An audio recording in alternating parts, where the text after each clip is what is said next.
Everybody kind of settle down. Good evening and welcome to the February 5th meeting of the City of Brookhaven Planning Commission. I'm Stan Siegel and I'll be presiding this evening over this meeting. This public meeting has been called on matters pursuant to the Brookhaven zoning ordinance and specified on tonight's agenda. This February 5th, 2014 meeting is called to order. I'd like to offer a welcome to we'll do it for the last time, and then you're no longer the newest commissioners. Commissioner Caitlin Miller, Commissioner Bert Levy, and Commissioner Jeff O'Connell. After that, they are no longer new commissioners. So give them twice. Old time. Okay, as a way of introduction, though, I'll call the roll and have each commissioner raise their hand and acknowledge their presence. Commissioner Shannon Cameron. Present. Commissioner Rob Francoeur.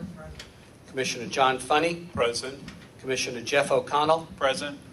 Commissioner Bert Levy. Present. And Commissioner Caitlin Miller. Present. And that was alphabetical, everybody. And I'm Stan Siegel, and I'm obviously here. So let the record show that we have 7 members present, that we have a quorum this evening, and we are going to proceed. This time, I'll ask everyone to either silence or turn off your cell phones, please. I'd also like to recognize some people that we have this evening. We have Assistant City Manager Susan Cannon. We have Deputy Director Ben Song, City of Brookhaven, and Becky Apter for the City of Brookhaven, and Richard Meehan, who is our Director of Traffic and Public Works. And I'm disappointed that John Olson isn't here because I always forget him. And I have that box. I have it, big notes on here to remember it. So please tell him. We'll share that with him. Yeah, please tell him that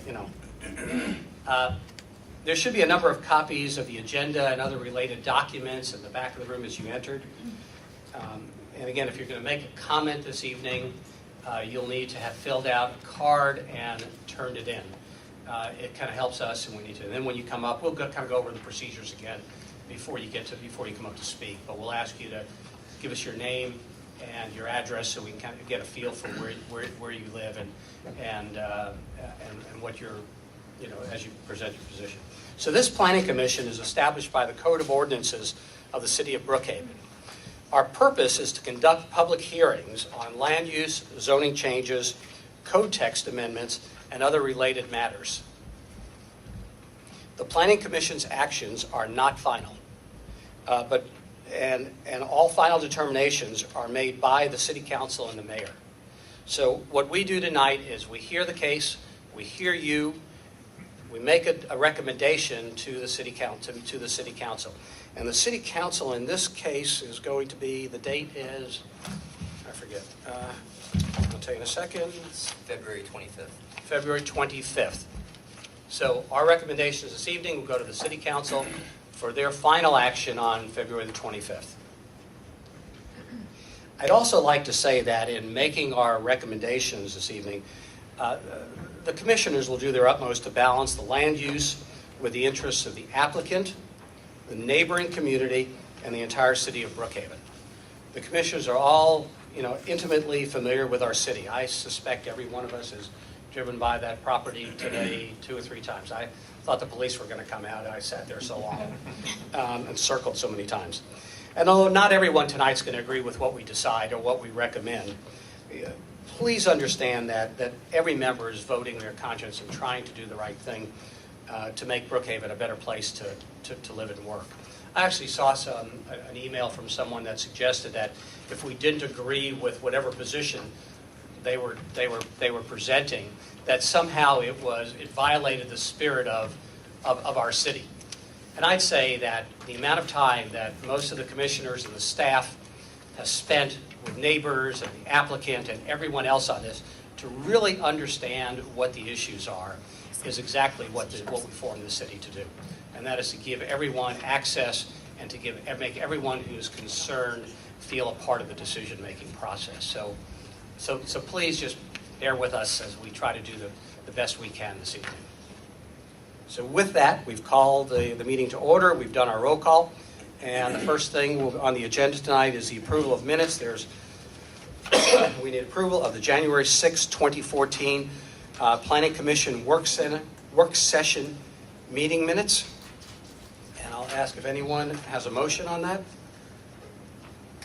I'll make a motion to approve the minutes. Okay, we have a motion to approve the minutes of January 6th. Do I have a second? Second.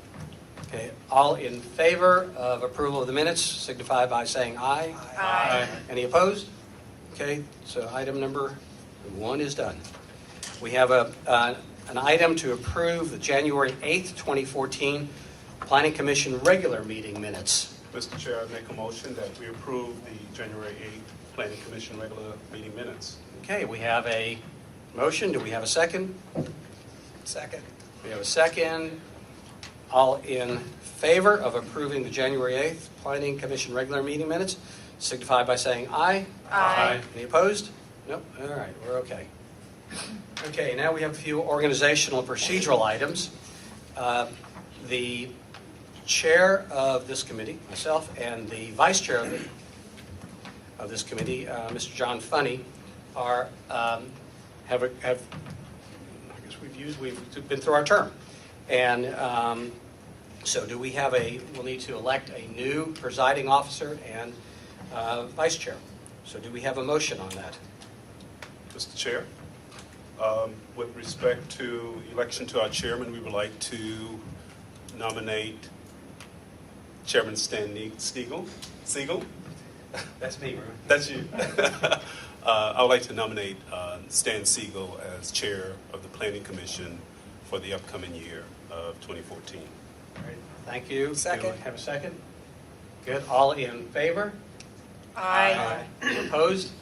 And I guess I didn't vote on You that. didn't Should vote. I have voted? Okay, I'll vote. All right, now we need a vice chair. We need a motion on a vice chair. I'd like to make a motion that John Funny remains as our vice chair for the remaining year. And I'd like to second that if I could. So I'll second that. All in favor of Commissioner John Funny as vice chair of this planning commission signify by saying aye. Aye. Any opposed? Nope. All right. Thank you, sir. All right, I guess we can now proceed. I'm allowed to keep standing. Do we have any unfinished business, Ms. Cannon? We have 2 items, Mr. Chairman. One being a former case rezoning 1311 and SLUP 01 and 02, which are known as Ashford Green. That particular case or those related cases were on your last agenda. And due to the weather, inclement weather we had on February 28th, the council was not able to hear those cases. So the council will hear case RZ 1311, SLUP 01 and 02 of Ashford Green next Tuesday night, February 11th at 7 p.m. And in that particular case, as you recall, the Planning Commission requested and recommended deferral and asked that the council, if they do grant deferral, that they consider remanding it back to you for an additional public hearing. So in their meeting Tuesday, we will certainly determine what route the case will take. But just for the record, it will be heard by the council Tuesday night. Okay, great. Thank you. The second unfinished business item is, as you recall in our work session, we discussed that we have some land use training available to you next Wednesday from 1:30 to 4:30 to be offered by our land use attorney, Sam Thomas. So I'll need to know tonight so that I can let him know by tomorrow morning, those of you who will be able to attend the training. Okay, does everybody know, since we've talked that before, do you want to show a show of hands here and then if you know whether you could attend? Sure. Is that the only date available? At the moment, that's the only day available. Okay. It's from 1:30 to 4:30 at our office next Wednesday. Why don't we do this? How many know they can attend? How many know they cannot attend? Two yes? Okay. 3 no? I'll discuss this with you Okay. via email, and we'll Okay. determine whether to continue with the training or not, because we want to Okay, make great. sure that we get the most benefit out of the training for everyone. Okay, So great. thank you.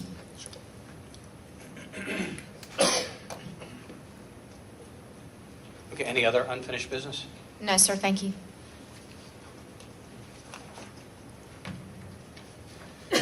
Okay, then on to new business. I suspect everyone wasn't here for the election of chair and vice chair.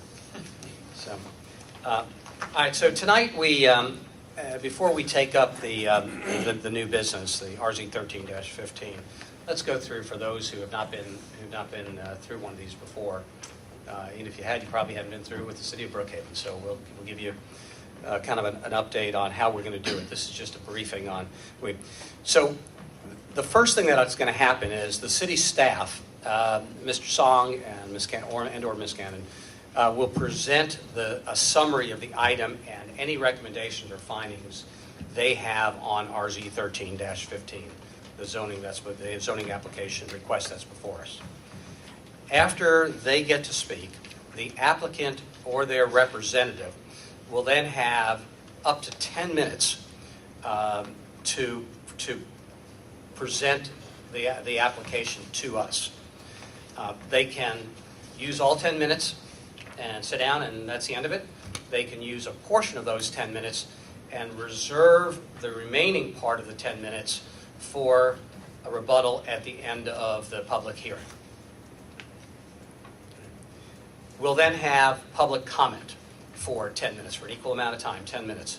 And we'll ask those who are in support of the agenda item to come speak first. And then each speaker will, as I said earlier, each speaker will need to submit a comment card before they come up. When you come up, I'd ask you to state your name and your address. And if you're representing a group, let us know that. Just help us understand who you are. Be aware that as you speak, that others will need time to present as well. So we'll ask you to be brief and succinct, but we want you to state your position, and we want you to help us understand why you've taken that position. We don't want you to rush through things. We just ask you, though, just be aware there are other people who are going to speak. Each person is going to be limited to 3 minutes. So you immediately kind of divide that out, and you say, what happens now?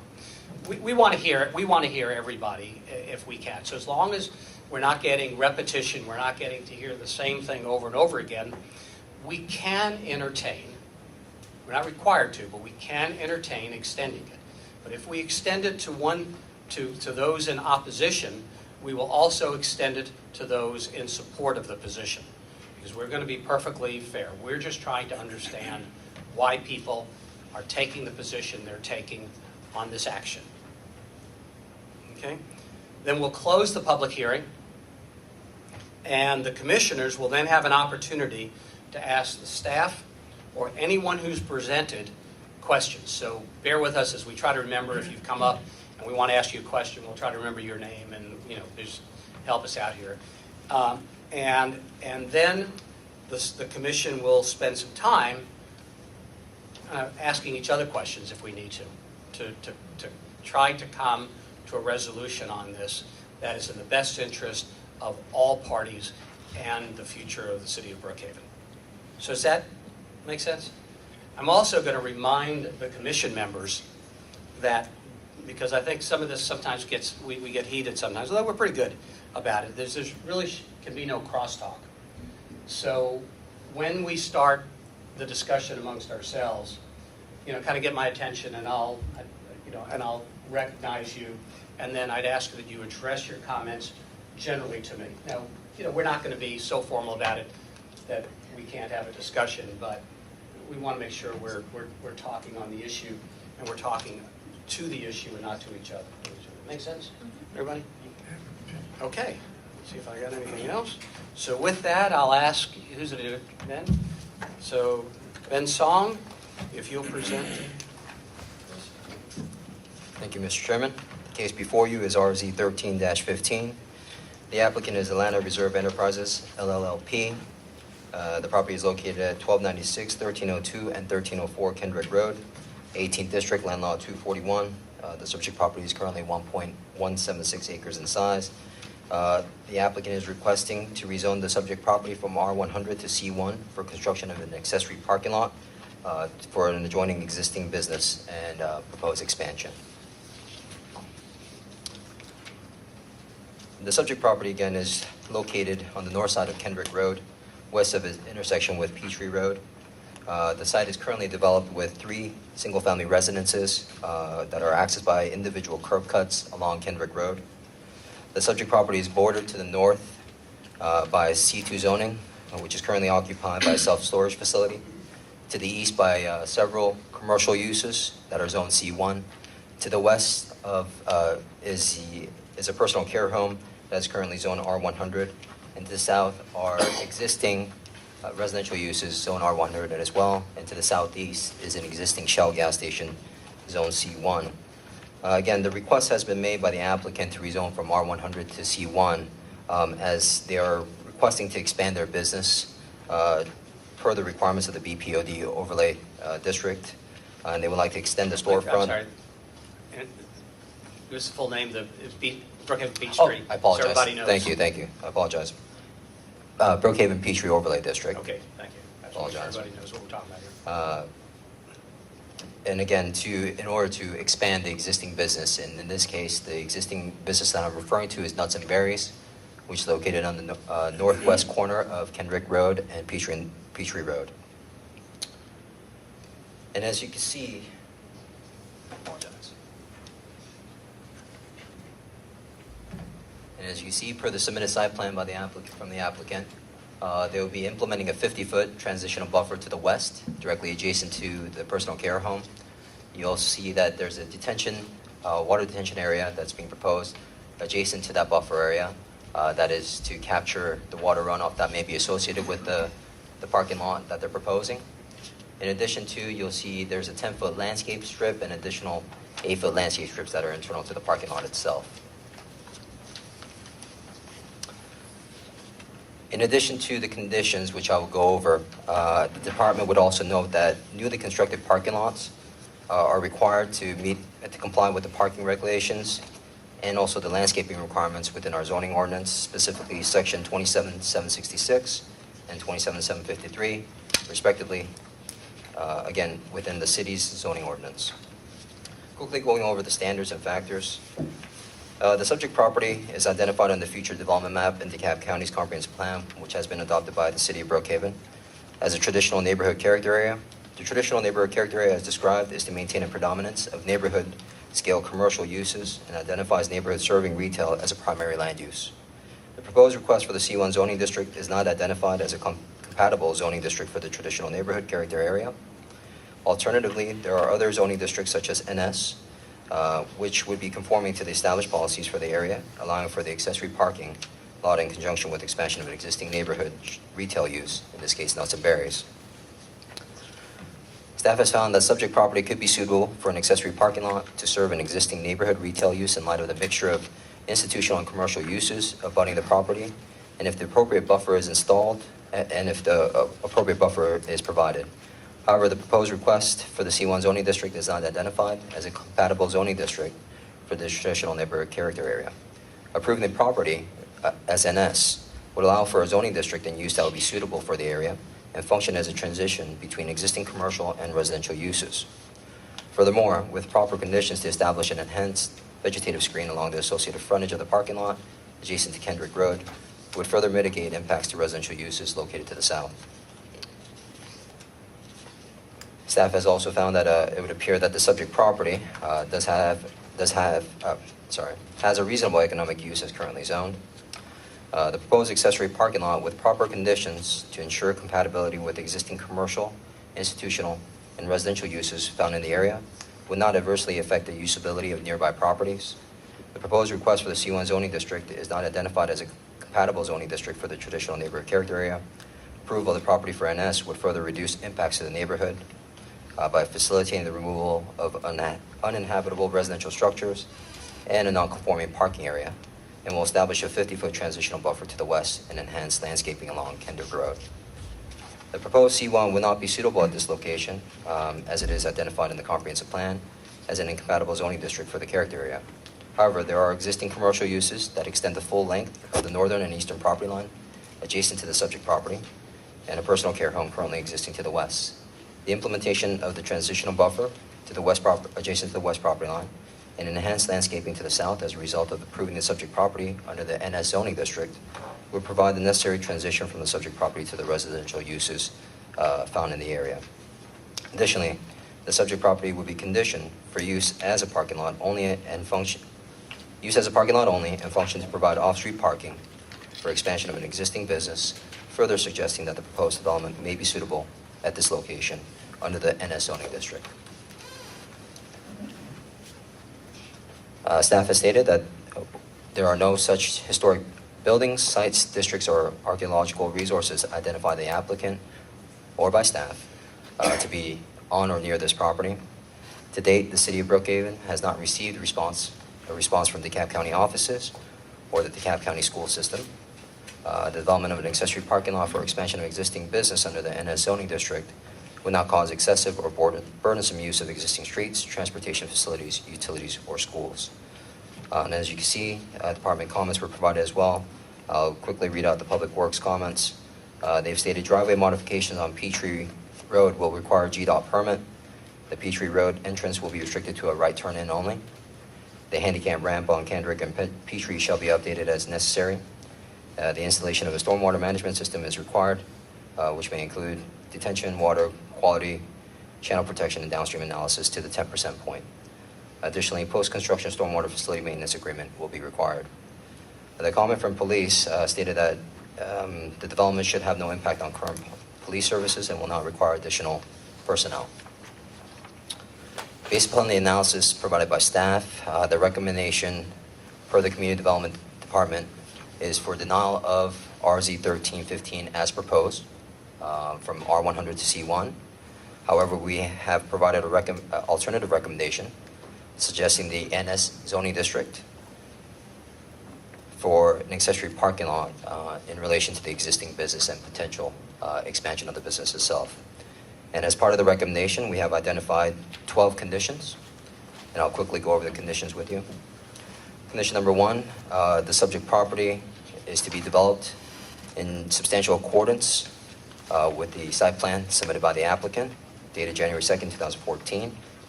Condition number 2, owner-developer shall maintain a transitional buffer, as previously stated in the report, and replant where sparsely vegetated, and will be subject to the approval of the City of Brookhaven arborist. Condition number 3, owner-developer shall complete a combination plat, combining those 3 lots with the existing property for nuts and berries. Condition number 4, the street and sidewalks and parking requirements of the Brookhaven Peachtree Overlay District shall be incorporated into the development of the subject property. Owner-developer shall construct a 5-foot sidewalk along the entire frontage of Kendrick Road for the subject property with a 3-foot wide landscape strip, and shall be subject to review and approval of the Public Works Director. Condition number 6, owner-developer shall implement, and there is a change, it was an omission from staff. The applicant did show the correct landscape width at 10 feet. It was an error on part of staff. We read it incorrectly. But the 10 feet is the correct width for the landscape. That's item number 6. Go That from is 15 item to number 10. 6. Yes, sir. 15 to 10. We just wanted to make that and put that correction on record. Condition number 7, only the curb cuts shown on the site plan dated January 2nd, 2014 may be permitted. No additional curb cuts shall be allowed in a particular case referring to Kendrick Road. Condition number 8, owner-developer shall obtain necessary permits from Georgia Department of Transportation for Peachtree Road driveway modification for the nuts and berries property. And again, the Peachtree Road entrance shall be restricted to a right turn in only. Number 9, owner-developer must obtain a demolition permit for removal of residential structures and associated driveways located on the subject property prior to obtaining any permits related to the proposed expansion or utilization of the property for parking. Condition number 10, owner-developer shall obtain a land disturbance permit for development of the property, complying with the requirements of the land development and zoning regulations. Condition number 11, utilization of the parking lot shall not be authorized until the required buffer, sidewalk, curb cut, and landscape strips are correctly installed. And finally, condition number 12, owner-developer shall provide stormwater management in accordance with the city code, and a new stormwater maintenance agreement will be required. After speaking with the applicant and the applicant's representative, they were in agreement with all the conditions except for condition number 4 and 11. And I believe the applicant would address those 2 conditions directly with the Planning Commission. And with that, and again, the staff would like to repeat that our recommendation and conditions are provided as stipulated in the report. Thank you. 4 and 11. 4 and 11, that's correct. so let me just restate before we do it, just so we're all, so as I understand it, the applicant is not in agreement with staff recommendation item number 4. Item number 6 is changed from owner-developer shall implement a 15-foot wide landscape strip to 10-foot wide landscape strip. And that is represented on the site plan. Okay, on the site plan. And applicant is not in agreement with item number 11, utilization of the parking lot in accordance with whatever. Just so everybody's on the same page. Is that it? That's it. All right, and with that, I don't know if I've opened up the public hearing or I'm opening up it now. I never get that straight, do I? Go ahead and open the public I'll hearing. open the public hearing. So the staff is not part of the public hearing?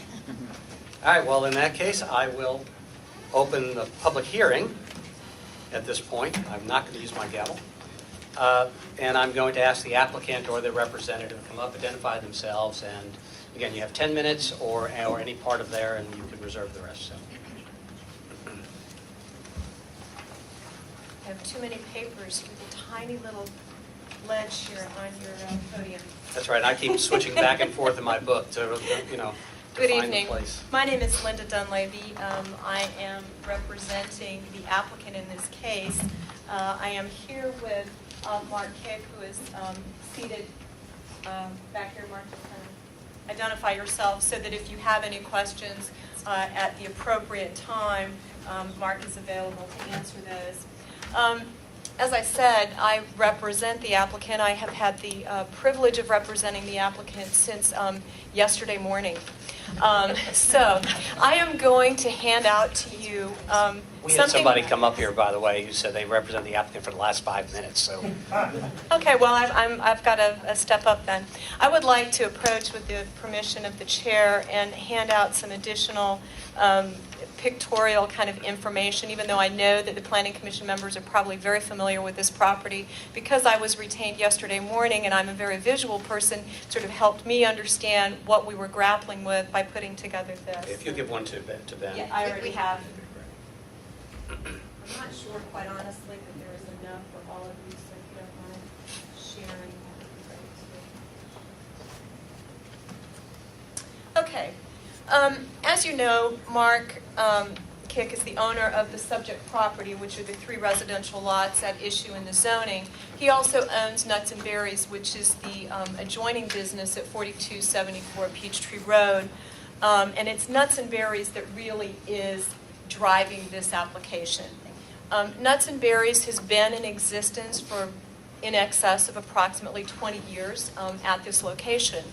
And it is in need of updates and expansion. As you can imagine, when you have a business for 20 years and you have changing demographics, you have changing transportation patterns, you have higher pedestrian traffic, and you have an area that has seen an increase in disposable income, there becomes a need to modify your business to meet those needs. And that's exactly what Nuts and Berries is proposing to do. There has been an increase in the demand for health foods and vitamin business since this Nuts and Berries was first founded. And so to remain competitive, Nuts and Berries is proposing to expand on not the subject property, but on the site where the existing Nuts and Berries business is. Specifically, they currently have a 2-story building on site. Hopefully, most of you are familiar with that building, and if you're not, I'm sure Mark would love to serve you.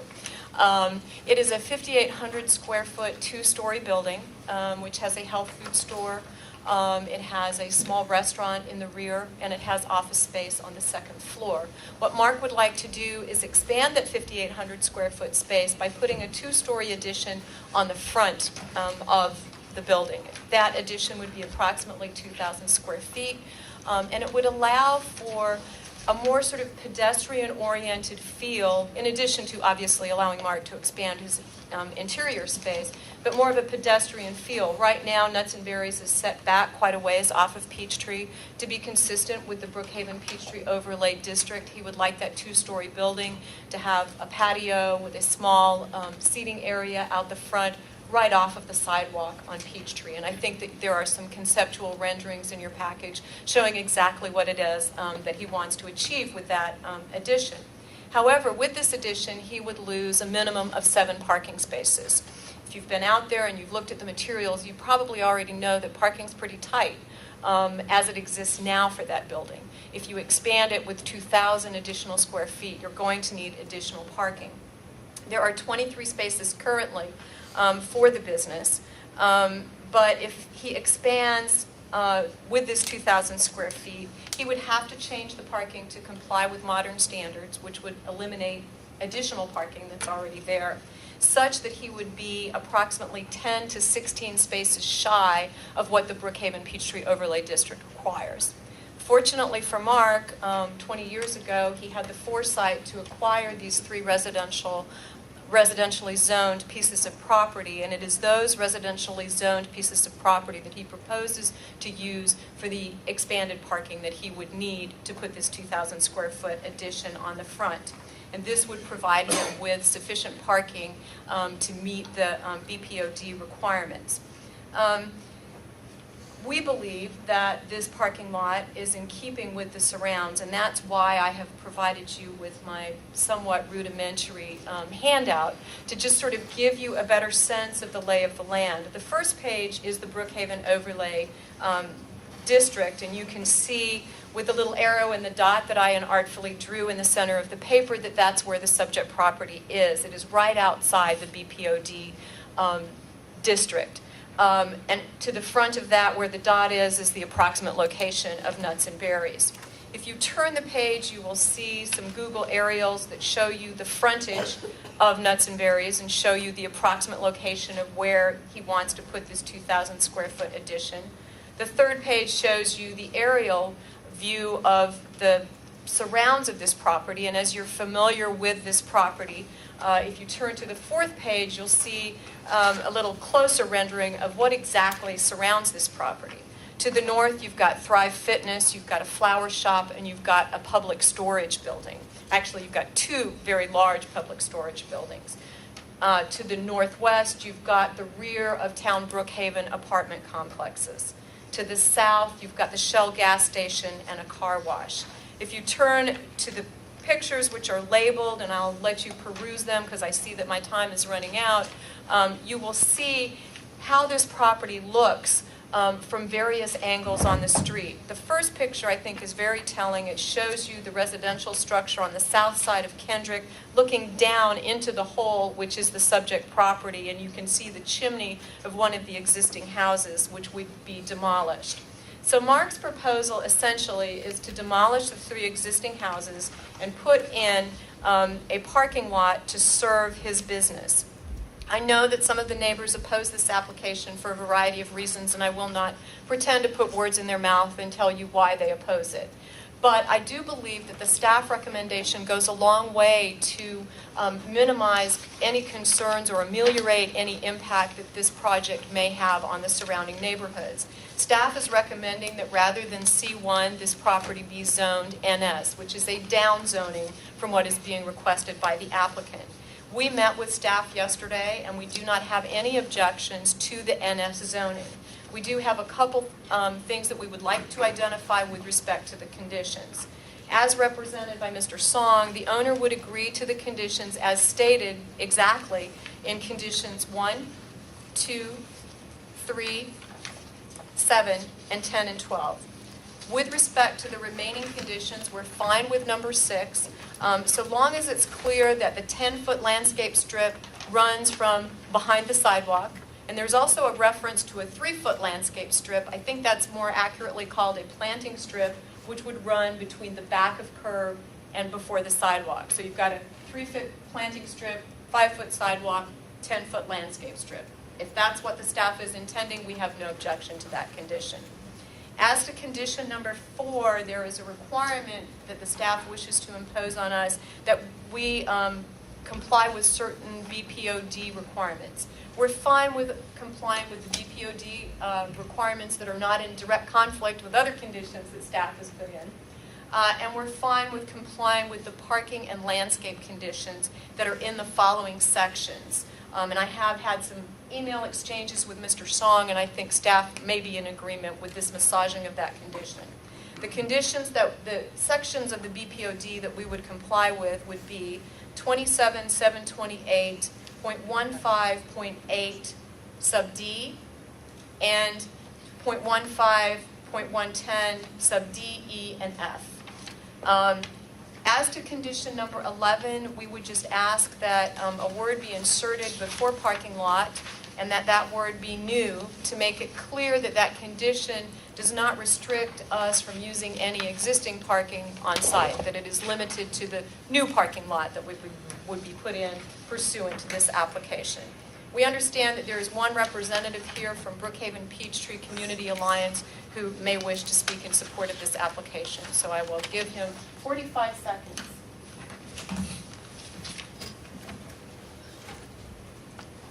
Thank you. I'm Mike Elliott. I'm on the board of the Brookhaven Peachtree Community Alliance. Been on that board for about 6 years. Our organization was the sponsor of the LCI study for the Brookhaven corridor, and we worked to write the ordinance for the Brookhaven Peachtree Community Alliance. We've met with the applicant, we've met with some of the area residents, and our position is that we support the use of the property for associated parking for Mr. Kick's business, and we concur with the staff recommendations. Thank you.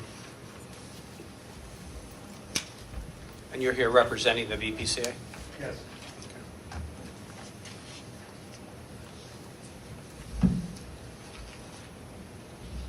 Do we have, all right, so now, do we have any individuals that would like to speak? How much time is left, by the way, for the, did they reserve any time at all? There's 9 seconds left. So, so you're done. You're done. Okay, when you said you were through, you were through. All right, do we have anyone, as part of the public comment section, that would like to speak in support of, other than Mr. Elliott, anybody else that would like to speak in support of this application? Okay, so Ben, do we have any, I'm sorry. Mr. Chairman, I'd just like to state for the record that you all have been supplied with comments, Right. either in favor or in opposition, that were received after the package was distributed and posted online. So we did provide you with those, and they're up on the dais. We do have several speaker cards, 3 of which are not identified as either support or opposition. So I've saved those for last. I'm not sure if they're just comments. But we do have several, so if you'd like for me to. Yeah, all right, let me go through real quickly so that everybody knows that we do have an email from a Mr. Bars. We have an email from Mr. Elliott, from Mike Elliott. We have an email from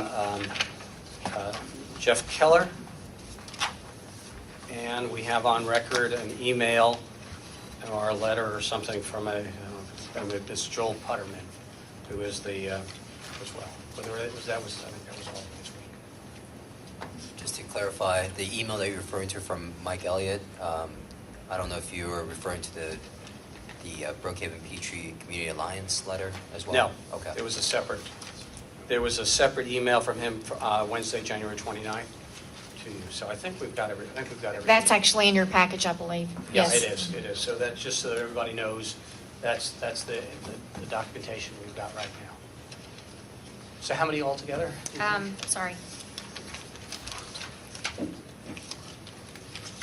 7. Okay. So I don't know, maybe Ms. Dunley will get some more time, maybe she won't. We'll see. Okay, let's call the first again. I'm sorry. Go ahead. There may be a procedural question in the audience. I don't know that that's, I can go over if there is, because I can't really identify anybody in the audience, but I'll tell you that you get 10 minutes, the applicant's gotten their 10 minutes, and we're going to give 10 minutes to those who are opposed, 3 minutes per speaker, at the end of which time we can cut off the public comment, or somebody on this commission might choose to make a motion to extend it if we feel that we are still getting new information. So, Thank okay, you. so I guess we could ask if those in opposition have organized if you, have you all gotten together and have an order in which you want to speak? Some of us have. If we could meet maybe for 3 minutes to 7 people and organize the order. You'll have to do that while we're, I'm Okay. sorry, you have to have done that already. Mr. Chairman, I'd like to call the first comment card. Okay, please. Joe Mosier. Say that again? Joe Mosier. I'd like to defer to Baxter Thompson. That was part of the order that we had discussed. Yeah. Baxter Thompson. Pass that out. My name is Baxter Thompson. I live at 1276 Kendrick Road. Given the limited amount of time, I've prepared a handout for you. I want to talk real Could you quick. put up, Ben, could you put up the one so we look at the addresses? We'll give you a time back. Yeah. You can see my concern. 1276 is, To the third lot down from the subject property. okay? I want to touch real briefly that if you look at the recommendations by the staff to rezone this NS, it falls under conditions. I don't have time to go through everything, but if you guys look, this is subject to a full cycle review period because the staff recommendations came out within 7 days of this meeting. If you recall, publications got to be made at least 15 days beforehand. We really shouldn't be here right now. I've called the staff a couple of times. They've not returned any phone calls. I've let them know. Land disturbance and tree removal permits never obtained by Mark Kick. If you guys in those packages would scan to exhibits A, B, and C, you'll see that Mr. Kick over the past 3 years has brought in no less than 50 dump truck loads of dirt. He's graded those out. I've talked with the DeKalb County land disturbance permits were never obtained. In addition, that 50-foot buffer that sounds wonderful, Mr. Kick has cut down every tree in that buffer in anticipation of this application. That can be seen in Exhibit B. You can see the trees there. In Exhibit C, they're gone. Exhibit C, you can also see the dirt has been spread out. So, this is not somebody that's interested in compliance. This is somebody that is trying to, I believe, based on his first application, has a long-term interest in development of this property and more likely the long-term value associated with gaining either neighborhood shopping or C1 zoning. We run into an issue, too, with illegal spot zoning. We all think about spot zoning. You think about a commercial property in the middle of a neighborhood. It's not quite that simple. If you look in 1980, and it's still controlling case law, in Westbrook versus Board of Adjustment, there was an individual who wanted to zone a piece of property commercial. It bordered commercial, an existing commercial property. It wanted to rezone a residential lot. In that case, the Supreme Court of Georgia found that it was properly denied where it appeared the owner purchased with full knowledge of the residential restrictions already on the property. And that's what we have here. We have somebody that's got a residential property that it borders commercial that wants to rezone it, but he bought with full knowledge of the zoning. He knew that it was residential property, and as such, this case controls it constitutes illegal spot zoning. There's some issues with the application itself. One thing that really stands out is the property owner certification that's dated no less than 3 months prior to the date of the application. It has to certify that the rezoning application is correct and complete, and I find it's interesting that that certification could take place 3 months prior to the date of the actual application. So it's a technical issue. I think what we... 3 minutes is up. Thank you. Thank you. I know. We all want to just get up here and just keep going. I believe me, we've all sat on your side of things. It's just, we just have to try to adhere to the best we can on this thing. So, Mr. Thompson, thank you for your input. And David Bars. David Bars, please.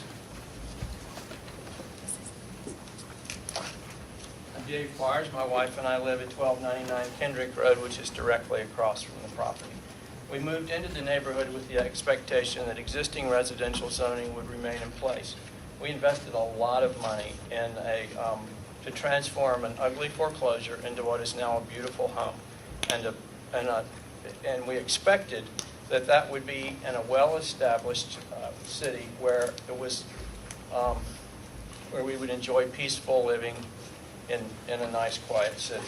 The applicant actually sold the lot to our home to a builder for the purpose of building on an R100 zoning. I object to the C1 or the NS zoning proposal for the following reasons. Number one, this would cause an extreme financial hardship for myself, for Shane Murphy and his wife, for Alonzo and Rhonda Jones, who all live across the street from what is proposed to be a commercial parking lot. This is not at all in keeping with the character and nature of peaceful living in an R100 Brookhaven neighborhood. Number two, a win-win is possible. But the applicant has refused to talk to us and come up with a solution that we could present to you guys together. In a meeting in November prior to the first zoning application, the applicant actually failed to include, when he presented to us, his Phase 2 plans, which included a 5-story apartment building, a parking deck, and 7 townhomes. Before his December submission, I pleaded with him as a friend and neighbor to sit down with us and to discuss with us the plans and to see if we could come up with a solution that would be a win-win for everyone. He refused. He would not even show us the application and said that I was free to look that up on my own, which I have. After we did that, he refused to talk to us. Number three, the application is overreaching. The applicant has characterized himself as a business owner just trying to survive, to bring his parking into conformance. But he's asked for additional parking spaces for an addition on the property. And by the way, this thing about the competitiveness, if you go in a general nutrition store, it's about half or 1/3 the size of the property that he has there. The applicant claims that the subject lots are unsuitable for marketing as residential lots because of the views in the back, when in fact 10 homes have been built and sold behind General Hardware on Tallulah Road, and 5 homes have been built and sold on Kendrick that back up to town Brookhaven, just literally 2 lots away, 1 lot away from where he proposes this. Finally, I believe this is a dangerous precedent and ensures slow death of the neighborhood. This precedent would make it easy for additional lots to incrementally be zoned C1 or NS all the way down Kendrick. The whole thing, the whole street borders town Brookhaven. And if it applies there, it would apply on Standard Drive behind the Kroger, and it would apply on Brookhaven Drive behind the Dunkin' Donuts. Thank you, Mr. Mars. I appreciate that. I know you have more to say, and we wish we had more time, but Joe Mosier, Shane Murphy. Shane and Rachel Murphy. maybe we should have given them the 7 minutes to organize it, right? Shane Murphy, is that right? Shane and Yes, Rachel there it is. Murphy. And Rich, okay. Good evening. My wife and I live at 1303 Kendrick Road. We lived at that property about 3 years now, since May. We moved to the Brookhaven area 3.5 years ago from Orlando, Florida. We moved into the town Brookhaven shopping center, which houses many of the apartments you know of today. Choose is the first house. Yes, I'm the first house next to the Shell gas station. Please don't count that against my time. So we fell in love with the area, and in fact, we loved it so much that we moved a block away, right? So Dave Bars talked about his home being a foreclosure. Our home was a foreclosure. We saw a great opportunity in the neighborhood.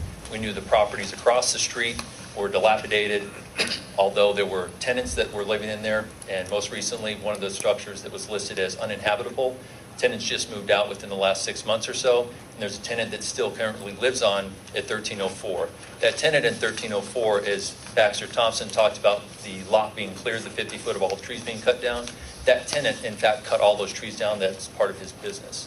So again, talking about integrity, character, and ethical behavior, or lack thereof, by Mark Kick.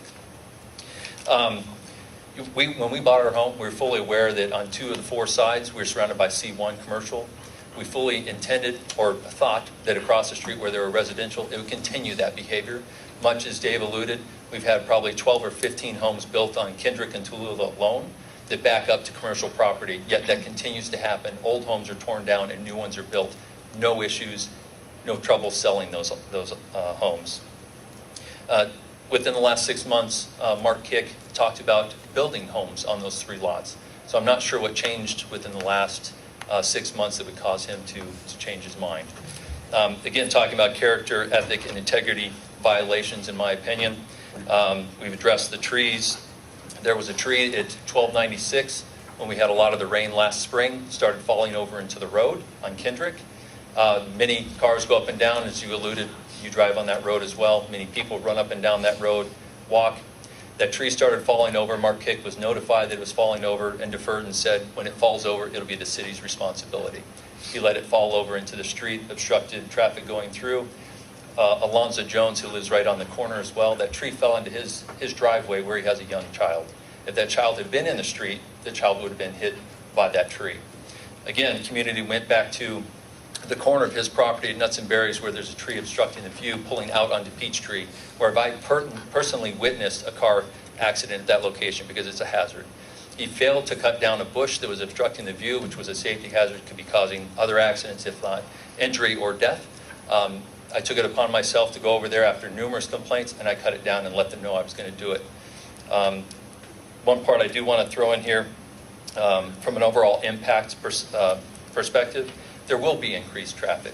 I live directly across from these 3 lots. When there's the affect usability by creating excessive or burdensome hazard, it still shows time on there.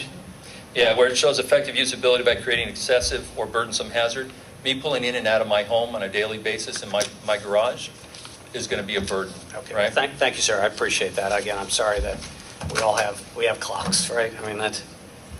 Ms. Mr. Murphy, Chairman, you thank have 35 seconds left out of the 10 minutes, and And we how have many- 5 speaker cards left. Okay, so Mr. Chair, I'd like to make a motion. yes. I would like to move that we extend the speaking time for the speakers, 3 minutes per 5, which will give us 15 additional minutes. And likewise, offer an extension for the applicant as well.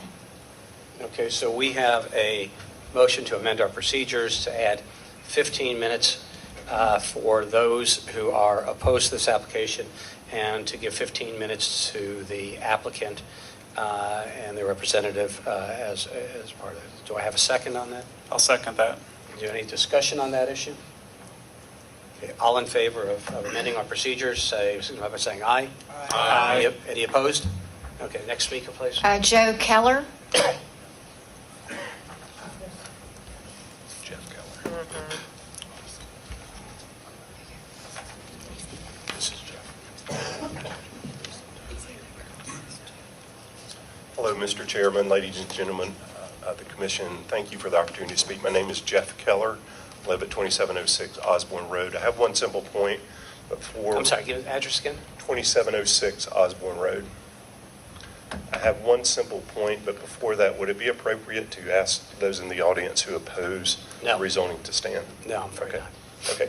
That one simple point is that there is a better plan, but the applicant has not been open to sitting down and considering that.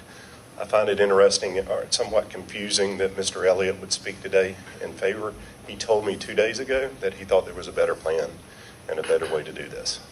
If anybody's interested in hearing it, I'll just throw out the idea. You have 3 minutes to speak, and All right. and I'm afraid it'd be inappropriate for us to. Okay, well, I'll just leave it at that. I'll allow others to speak. But there's a better way to do this that would maintain the character of the neighborhood, and I would like that to be considered by staff and the applicant at some point in time. Thank you very much. Okay, thank you, Mr. Keller. And by the way, if you think this is difficult for you, this is difficult for us also in this process, but we're all trying. Jim Dupree. Jim Dupree. Mr. Chairman, good evening. I live at 1176 Pelley Circle. I have 3 matters. I'm going to ask you, I'll give you another minute to, where's Pelley Circle so we know exactly? Pelley Circle, I'm right behind where Jeff Keller is. It's Off Osborne? yes, sir. Okay, thank you. The first development off of Osborne as you come down. Okay, thank you. I also have questions regarding the 15-day rule and as to whether or not it's appropriate for this to be discussed this evening. Second of all, I would urge this commission to delay. As you know, the city is engaged and will be engaged in master planning throughout the city, zoning and development is certainly items that will be covered under that master plan, and I would therefore ask this commission to delay and defer this matter until the master plan of the city has been vetted by the community and adopted by the city citywide. Second of all, or excuse me, now as to why I'm here, I'm very concerned, as others are, about if the commission allows this for commercial encroachment into a traditional residential neighborhood. The NS recommendation of the planning department, I do not understand why that better serves this neighborhood than the C1 that they have rejected. There is nothing that I know of in the NS designation that would not allow a building to be constructed in what is allowed to be, or what is proposed to you this evening as a parking lot. The NS designation, it is my understanding, allows for low-density development. And my concern is, if this NS designation is granted, that over a period of time, you will see a parking lot there, but all of a sudden you'll see buildings put forth on that parking lot. Thank you very much. Thank you, Mr. Dupree. I'd like to hand you that NS zoning so the commission can see what exactly is in that. Alan Noel. Yeah, we'll just, Is that all right if I hand it to you? just hand it to them. And let's, next person up, please. Alan Noel. Is it Alan Noel? That's right. Okay, thank you. I live, well, I first came to Brookhaven in 1982. I started a business in 1984. And what's your address, sir? I own the building adjacent to the property, 4280 Peachtree Road, Is that where Thrive, next door to the flower shop. the flower shop, okay? Okay.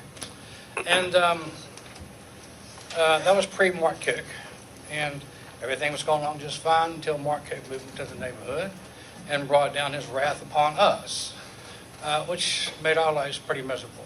I wound up having to hire a lawyer to keep him off my property. Took pictures. He called the EPA, he called the state EPA. The EPA wrote me a letter saying I should sue Mr. Cook for harassment and wasting the state's money and the federal government's money for inspecting my property. I was completely legal and within my rights to run my business. The things that I really have concern about here is the right turn only into his property. Now, how's that going to affect my property? Because it's a commercial business too, and I'd like to know how that affects me. The second thing would be the runoff from the parking lot. This thing would be adjacent to mine. Obviously, the grade would be raised and all this. Therefore, more water would be rushing around everywhere. So I'm really concerned about that. And the third thing would be the visibility of my building, which would be completely lost if he extended his building forward. Because on the right-hand side of my building is the storage facility, and on the left-hand side would be nuts and berries extending farther out. So we would be completely cut off from visibility because of that. That's just not good. To keep myself from looking like an idiot and losing my temper, I'm just going to defer to whoever else would like to speak. No one ever looks bad, but thank you. No, we're just listening. But yes, next. Thank you, sir. And I that apologize. was Mr. Noel, is that right? That was Mr. Noel. Is that correct? Okay. I may have the last name incorrect here, but it looks like Sam Easterby. Did we get it right? You did. Good job.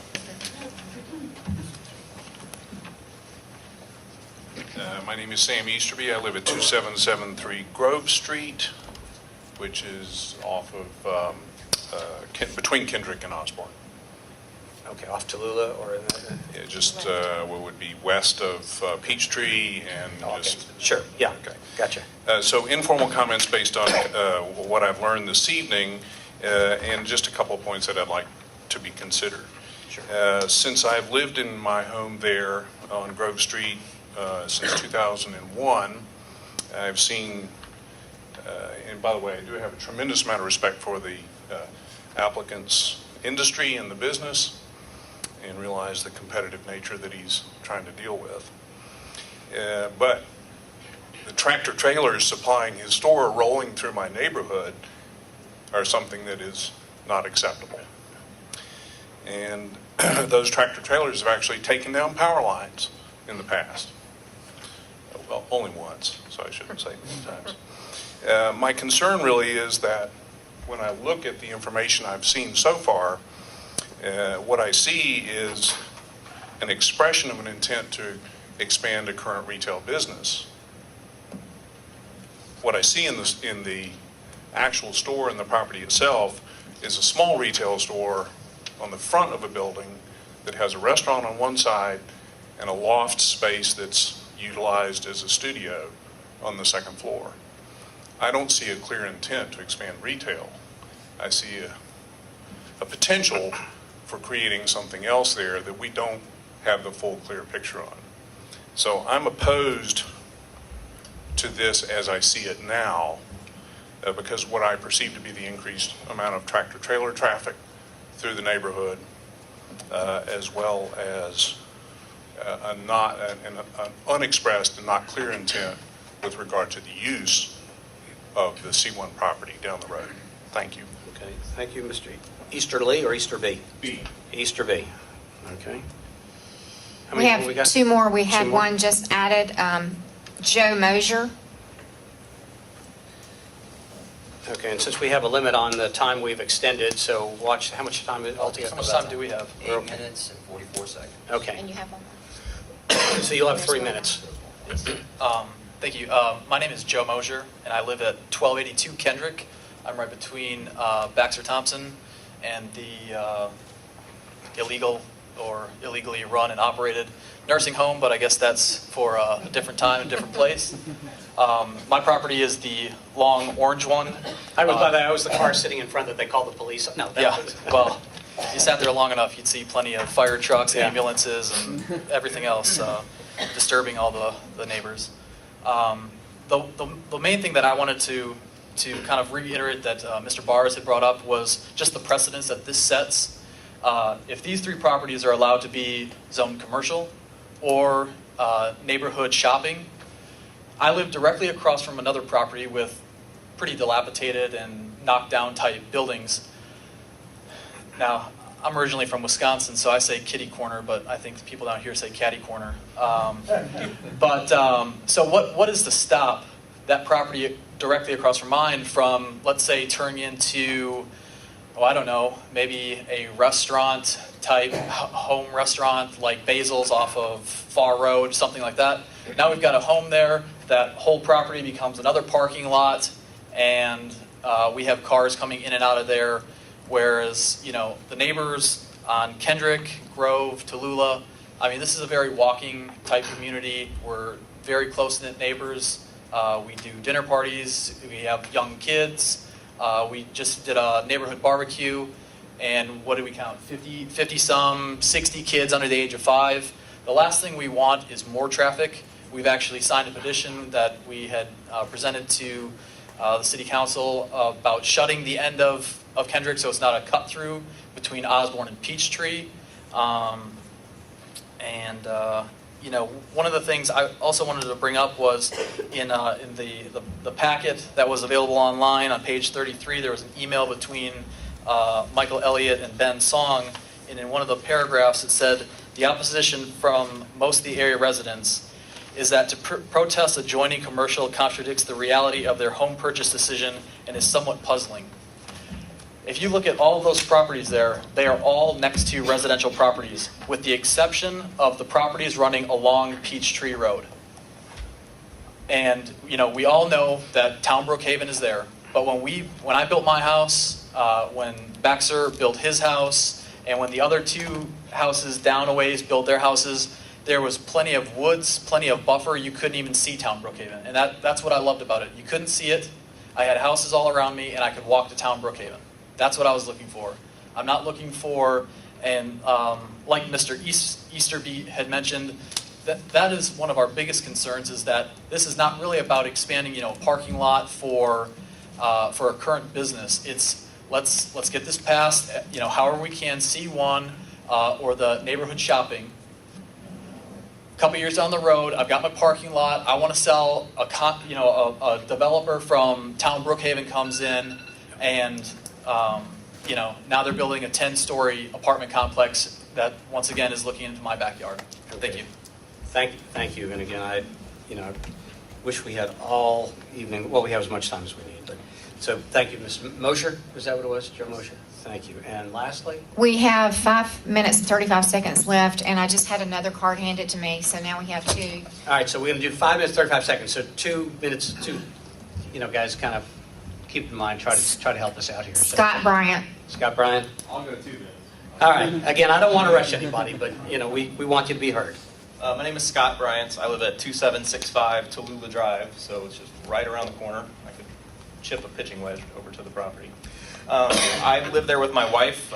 We've lived there for about 7 years. I have a 5-year-old daughter, Emily, and I have a 3-year-old son, Andrew. And I'll give you a data point about the family-oriented the aspect about the neighborhood that I really like. And I also think that it's hard to argue that if you're adding parking spaces that it's not going to increase traffic. So let's keep that in mind. You should have seen Halloween this year. It was awesome. For the first time that I've lived there, we had kids walking up and down the street, which is exactly the neighborhood that we moved into, and we absolutely loved it. We had an absolute blast, and it's hard to manage the amount of traffic that's coming in there now and walk around safely with your kids. And so anything that's going to add more cars just totally takes away from the nature of that neighborhood that we absolutely love. So anyway, I just hopefully you guys take that in mind and do not approve this. Okay, thanks. Thank you, is it Bryant or Brian? Bryant. Bryant. Thank you, sir. Pat McNulty.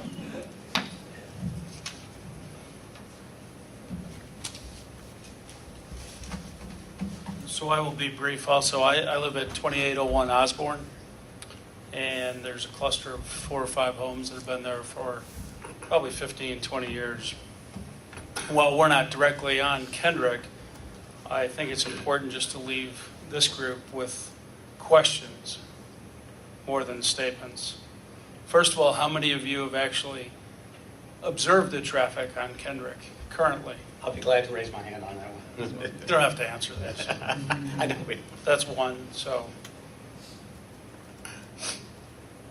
how many of you have anticipated what the traffic would be on Kendrick? How many of you have made the distinction clear between NS and the previous designation? Is it significant?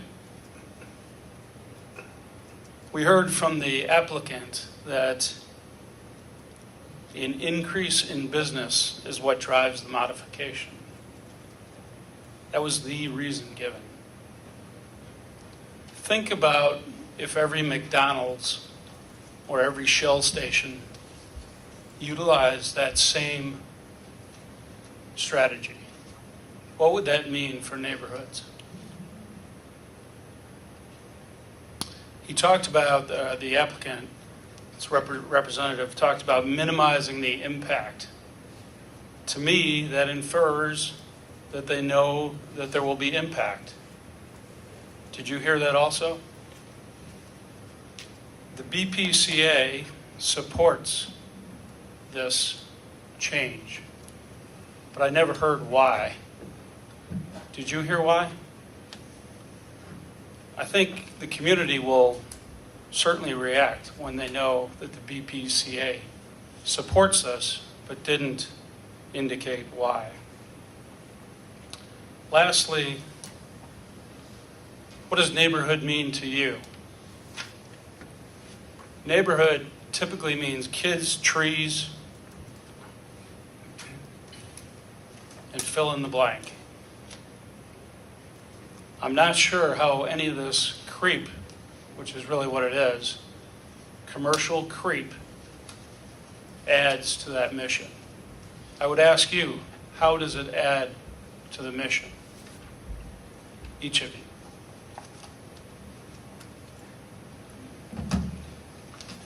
All right. Thank you, sir. What I want to express is that, and then we'll ask the applicant to come back up, is I think you'll find that unlike previous, because we are a city, we are all part of the city, and we've probably all been in the Nuts and Berry store. We've probably all been down Kendrick. We've probably all been down Tallulah. We've all been down Osborne. So one of the things you'll know about us then is we do understand and know the location. And with that, We'll ask Ms. Dunleavy, I assume, that's who wants to speak again? Yeah.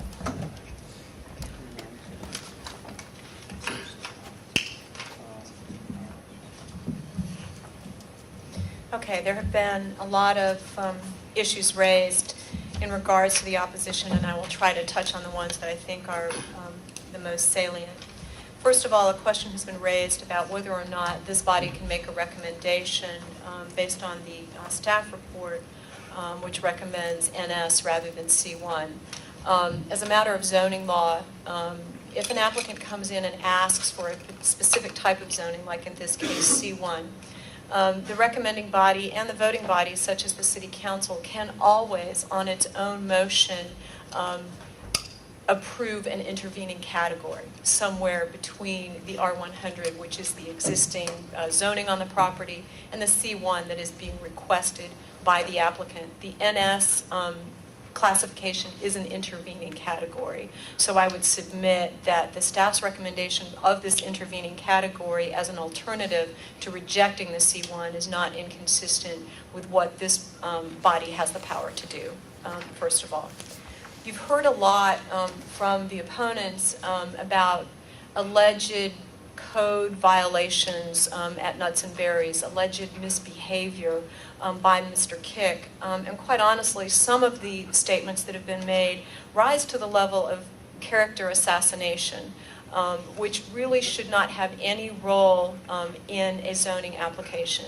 If there are code enforcement issues, these concerned residents certainly can contact the City of Brookhaven. In the past, could contact DeKalb County and ask that the codes be enforced, not that Mr. Kick's character be placed into question pursuant to a zoning that is put before this board. It's not part of the elements that this board is required to look at in the Brookhaven Code when you consider whether or not to zone a piece of property.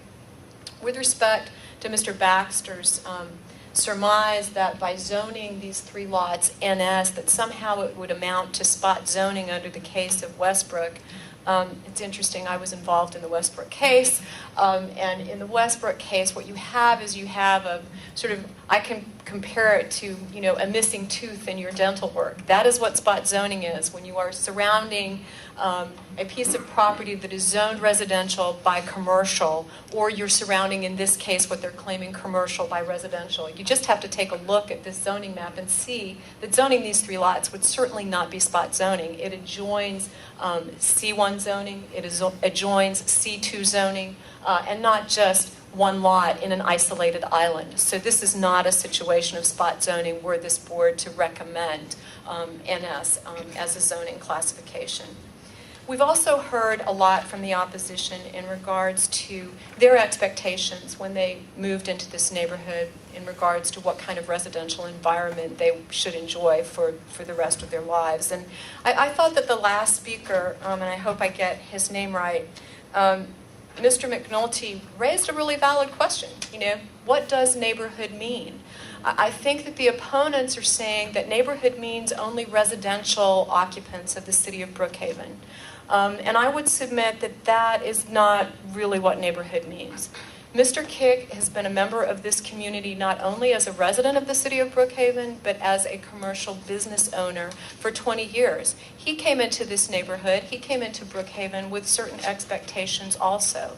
It is not unreasonable for a business person to expect that I'm going to start out my business and hopefully I'm going to be able to grow my business. Hopefully I'm going to be able to improve my business. Hopefully I'm going to be able to provide additional services through my business model to the community.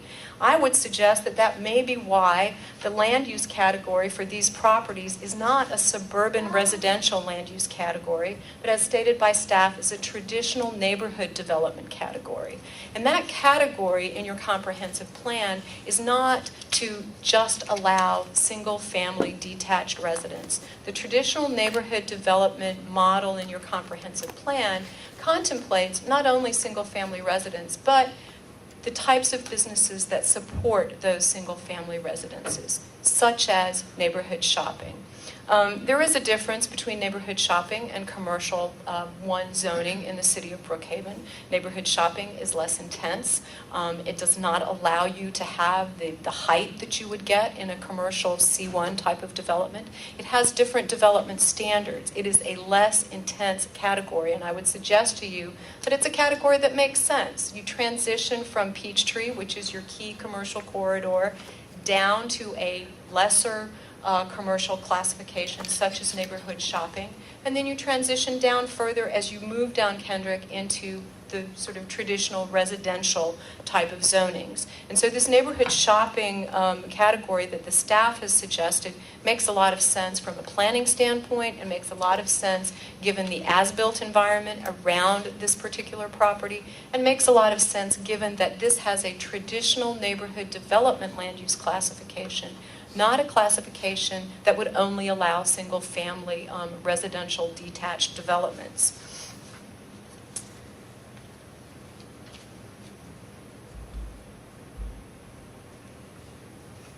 One speaker asked that this commission consider delaying this matter until the city of Brookhaven has had a chance to reconsider its master plan or rework its master plan.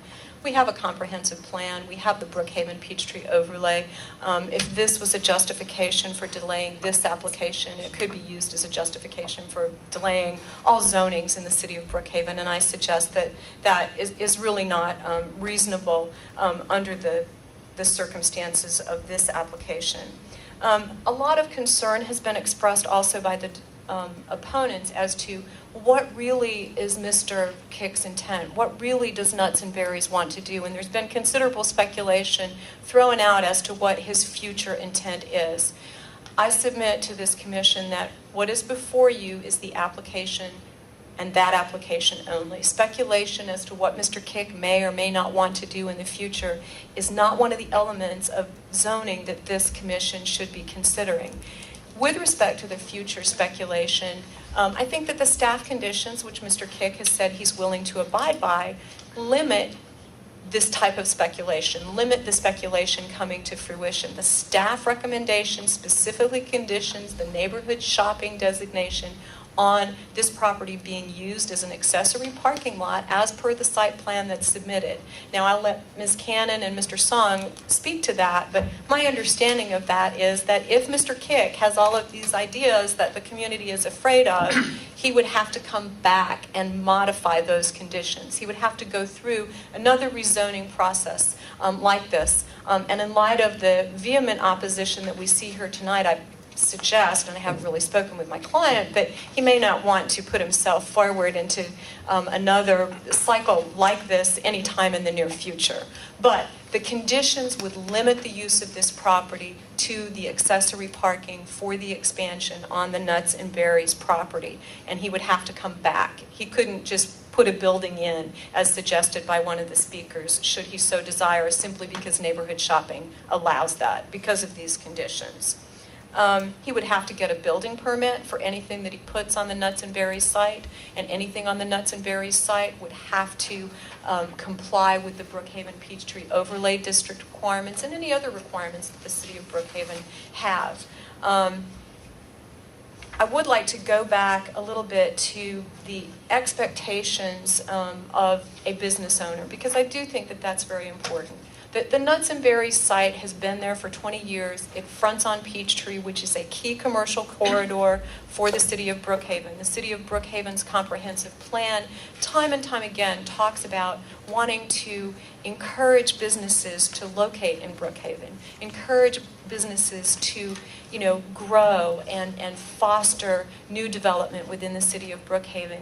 If Nuts and Berries cannot grow on the site that it is on simply because parking cannot be provided to the rear of this structure, then the business growth for this lot is being seriously stifled. There are only 23 parking spaces on this lot right now. And so basically a finding that somehow the expectations of a business owner cannot be realized or should not be realized makes his business static. It requires his business to remain static. He will never grow. He will never be able to improve his business as is contemplated in the Brookhaven Peachtree overlay and in the comprehensive plan. I think that may be all I have. Hold on one second.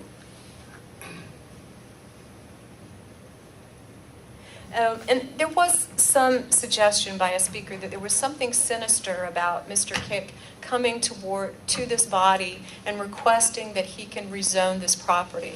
That somehow, all along 20 years ago, when he purchased these 3 residential lots, that he planned on expanding his business. I would suggest to the commission that there's absolutely nothing sinister about thinking for the future. There's absolutely nothing sinister about wanting to expand your business. So long as he follows the process, so long as he does the right thing and apply for rezoning as he has before this body tonight. This body has the ultimate authority to recommend denial, to recommend approval, or to follow the staff recommendation for NS. We would ask that the Planning Commission make a recommendation for approval for NS with the conditions of staff, with the slight tweaking that I mentioned right at the beginning of my presentation as to those conditions. I think that this would be a huge contribution to the vitality and the viability of the city of Brookhaven and not bring with it all the ills that the opponents suggest that it would. So thank you. Thank you, Ms. Dunleavy. I appreciate that. Given you didn't know you were going to get the extra time, you've either done this before or you expected some extra time. All right, so we have been through all those opposed, all those in favor. We've certainly, as we have done before and as we will continue to do, we want to hear everybody, and so we extended our time in our process. And I appreciate, I know we bordered a little bit sometimes on personalities. I didn't think anybody crossed the line, so we let it keep going. So now we're going to, with that, I'm going to close the public hearing. Keep looking at over here to make sure I'm get it done right. I'm going to close the public hearing, and I will open it up to the commissioners. Going to be recognized to ask any questions of the staff, or any of the speakers about that. So we can start. Let's start on this end. Questions if we want. We'll start on that end. If you want to start down there, you can pass and come back to you. I'll pass and come back to you. Okay. What's the question? I'll start. Okay, Commissioner Levy. Bart Levy. Okay. There was mention about the staff conditions. I believe it was number 4 and 11, and I understand the applicant had some of those things that you would go along with, but there were some they felt were incompatible or conflicting with others, and frankly, I don't have the overlay memorized, so I didn't really understand and catch what are the ones in particular that you were objecting to, what you would agree to. Okay. You want to ask the applicant or the staff? Well, first going from staff, if I could. Absolutely.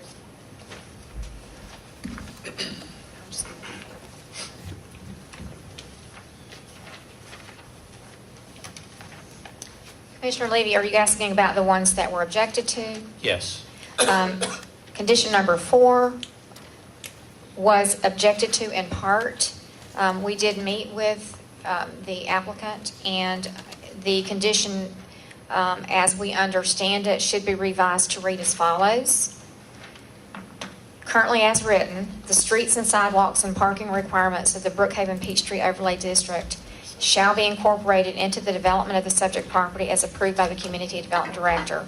That part stays, but in parentheses, it should state, specifically, this condition requires conformance with Section 27-728.15.8D and Section 27-728.15.10 D, E, and F. Can you interpret what those are? Can you translate? Because like I said, I just don't have the... Since we don't have that in front of us. And to further clarify, it's specific to BPOD standards related to landscaping requirements related for parking lots. So we felt that applying the BPOD standards related to parking vegetation would enhance the property and the aesthetics of it as well. All right, so I'll ask a follow-up question, and then I'll come back to you. Does the staff agree with that? Yes, change? we do. Okay. Commissioner? Okay. Well, how is that different, though, than what was currently there? I think, obviously, the intent was that they would comply with the overlay. The overlay is very broad in that the overlay deals with all types of design standards relative to architecture, pedestrian zones, sidewalks, street widths, of which these three particular lots are not in the overlay. Sure. Only the nuts and berries is in the overlay. So part of bringing those aspects of the overlay to this is to help this become more cohesive in attaching to the existing business and the future expansion that is in the overlay and creating some cohesiveness there and to create a better situation relative to the requirement of a 50-foot buffer on the west side adjoining the personal care home that is in the residential area and to require more landscaping along the street and in the parking lot. And it would be subject to this particular site plan for just a parking lot that would be required to meet landscaping requirements.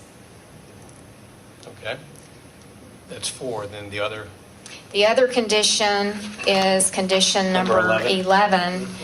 The request was to insert the word new in front of parking lot, in that they are proposing a new parking lot in conjunction with the proposed business expansion. Okay, all right, thank you. A couple questions. For staff or for? For staff. Okay. The additional landscaping that the applicant is agreeing to is specified by these conditions. In general, in layman's terms, describe what that means. It requires more landscaping. For example, under the regular standards, there could be a requirement for trees 40 feet on center, whereas under Brookhaven Peachtree Overlay, it may be 30 feet on center. So what we're asking for is a beefier, a better landscape plan for this parking lot than would normally be required. All of that has to be reviewed during the land disturbance permit phasing and the building permit phasing of development, and they will have to comply with those plans. But this requirement for landscaping requires them to do more landscaping than they would normally do under neighborhood shopping. So more landscaping could logically be assumed to mean that you'd have sufficient screening with mature enough plantings that you wouldn't see the parking lot. We're You can asking. see the entrances and exits, but between the sidewalk and the actual asphalt. You would see the parking lot. To the west of the parking lot, obviously you wouldn't see it because there's going to be a 50-foot buffer replanted with sparsely vegetated. There's also a requirement for a fence somewhere within that 50-foot buffer that we'll have to look at. But we will have to review the landscape plan, and it's just required to be more extensively landscaped under BPOD requirements than it is under neighborhood shopping. So that was the reason for us putting it in there. Okay. My second question, the zoning that permits the parking lot as an accessory use, and then we have our 11 conditions here. Do these, again, in layman's terms, do these conditions then run with the land? Yes. So, as Ms. Dunleavy stated, he would have to go for a complete rezoning if he wanted to add any accessory buildings. Yes. Make that parking lot bigger and tie it into the adjacent retail space to offer, for rent additional parking for additional retailers. Anything like that would require a visit back to the...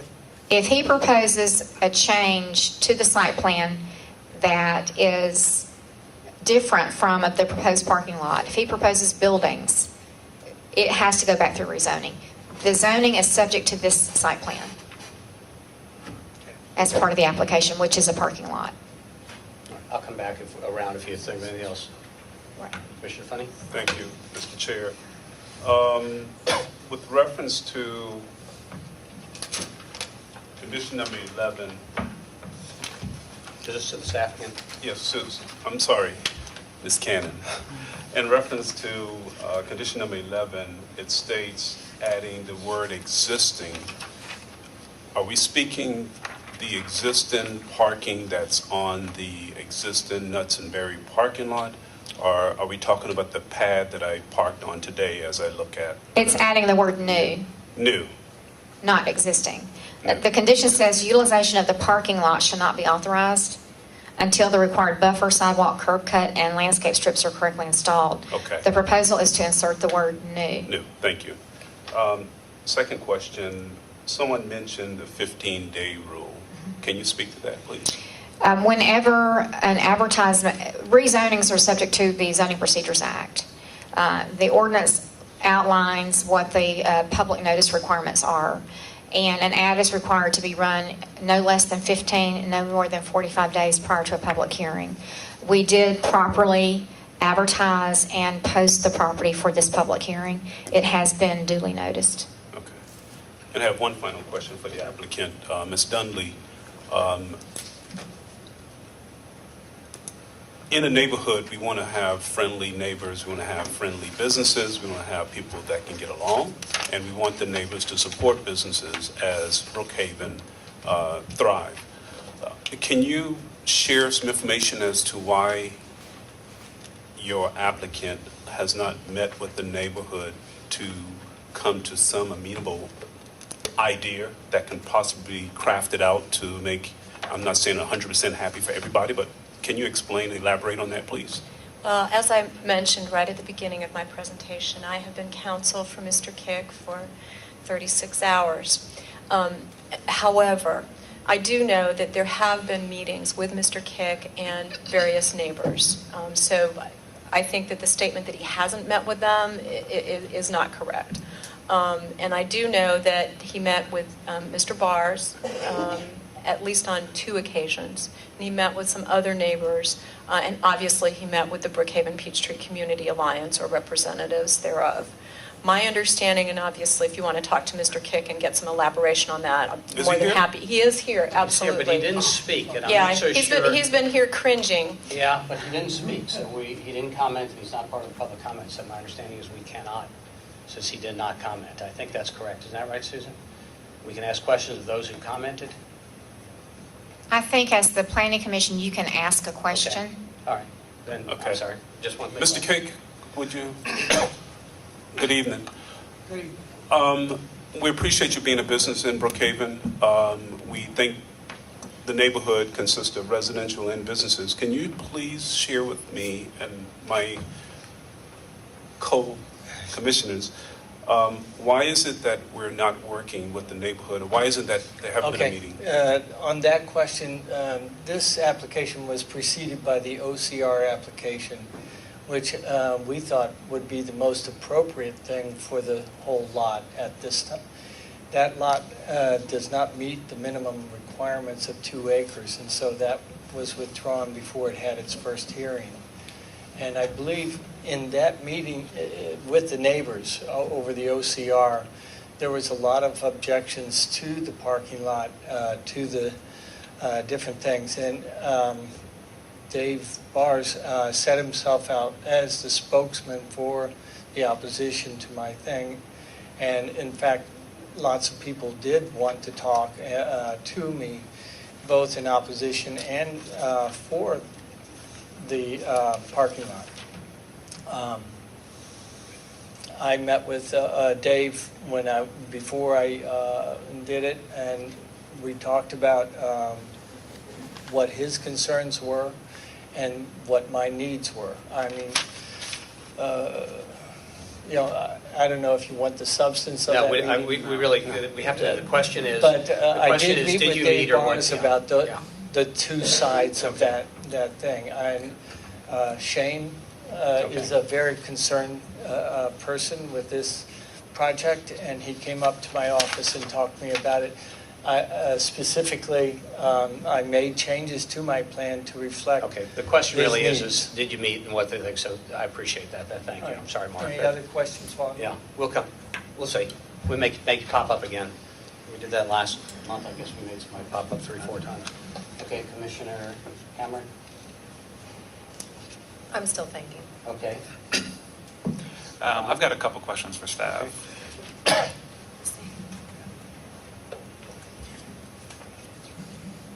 Thank you. You mentioned that we were in compliance. You were in compliance with the posting notices. Yes. The 15 days. Was Yes. that for? Does it matter that it changed from C1 to NS? No. Does that reset the count? No, it does reset not. the count? Okay. My other question, and one that I've been struggling with since our work session, pertains to section 27-558, where it outlines the principal uses and structures for neighborhood shopping. I've gone through this many times. I don't see where a standalone parking lot falls within the principal uses and structures. I've looked at accessory uses and structures, which allows for accessory uses, which I could see might be a catch-all for parking lots. But these accessory uses and structures have to be incidental to the primary authorized use of the zoning district. My fear is that we're creating a circular reference by allowing a parking lot being incidental in and of itself. I may be interpreting this differently, but I just can't see where a parking lot falls within the very basic guidelines of neighborhood shopping. The interpretation is that it is a proposed parking lot in conjunction with the business. Therefore, we felt that it was an appropriate request to consider. It's certainly up to the Planning Commission and Council as to whether or not you all believe it should be rezoned. But in our view of the ordinance, which whether neighborhood shopping allows various uses, which does include parking, and in this particular case, this is not a standalone parking that's just a parking lot sitting there for just someone to come in and park on it. It's in conjunction with a business, so therefore it is allowed under neighborhood shopping in conjunction with that business. Even though the subject property is just is the only neighborhood shopping district, the Nuts and Berries store now is not a part of this particular hearing. Yes, sir, that's correct. Okay. Okay. And that's all I have. That's all you got? Okay. Thank you. You're welcome. Mr. Chairman, I have a question. Okay.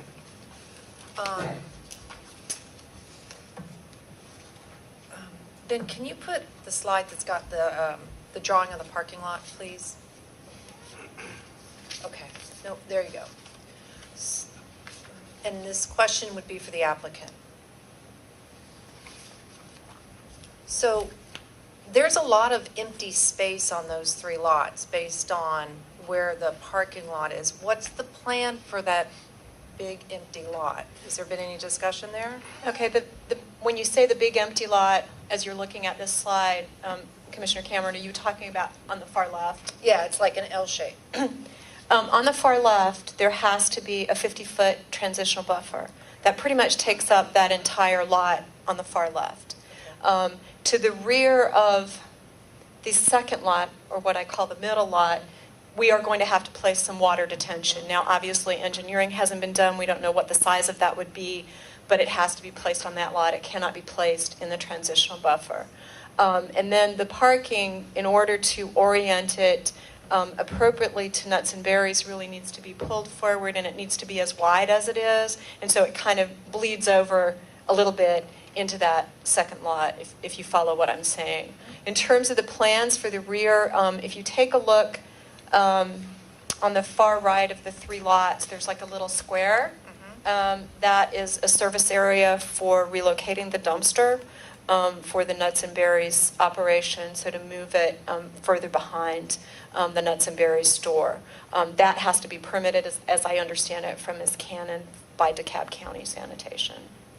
And as to the rest of it, as you know, if this commission were to recommend approval of the neighborhood shopping with the conditions, it would just remain as it is, with the one exception that the houses identified on the lots would be demolished.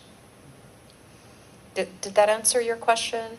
It answered my question, and then I guess my question then goes to staff. Okay. Thank you. So that could just end up being a giant mud pit. There's no landscape requirements in that empty space. Is that accurate? Because right now the landscape requirements that I'm hearing is all around the parking lot. Well, it certainly could not be a mud pit. It would have to be developed, stabilized, and treated. Grass. I mean, yeah, grass. It would have to be stabilized. Is that in, and how would I know that? It's part of the land development process. Okay.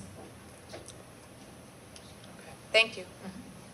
And I'll have a comment, then I'll come back around and just ask one more. I mean, again, bear with us. We're just really trying to understand this.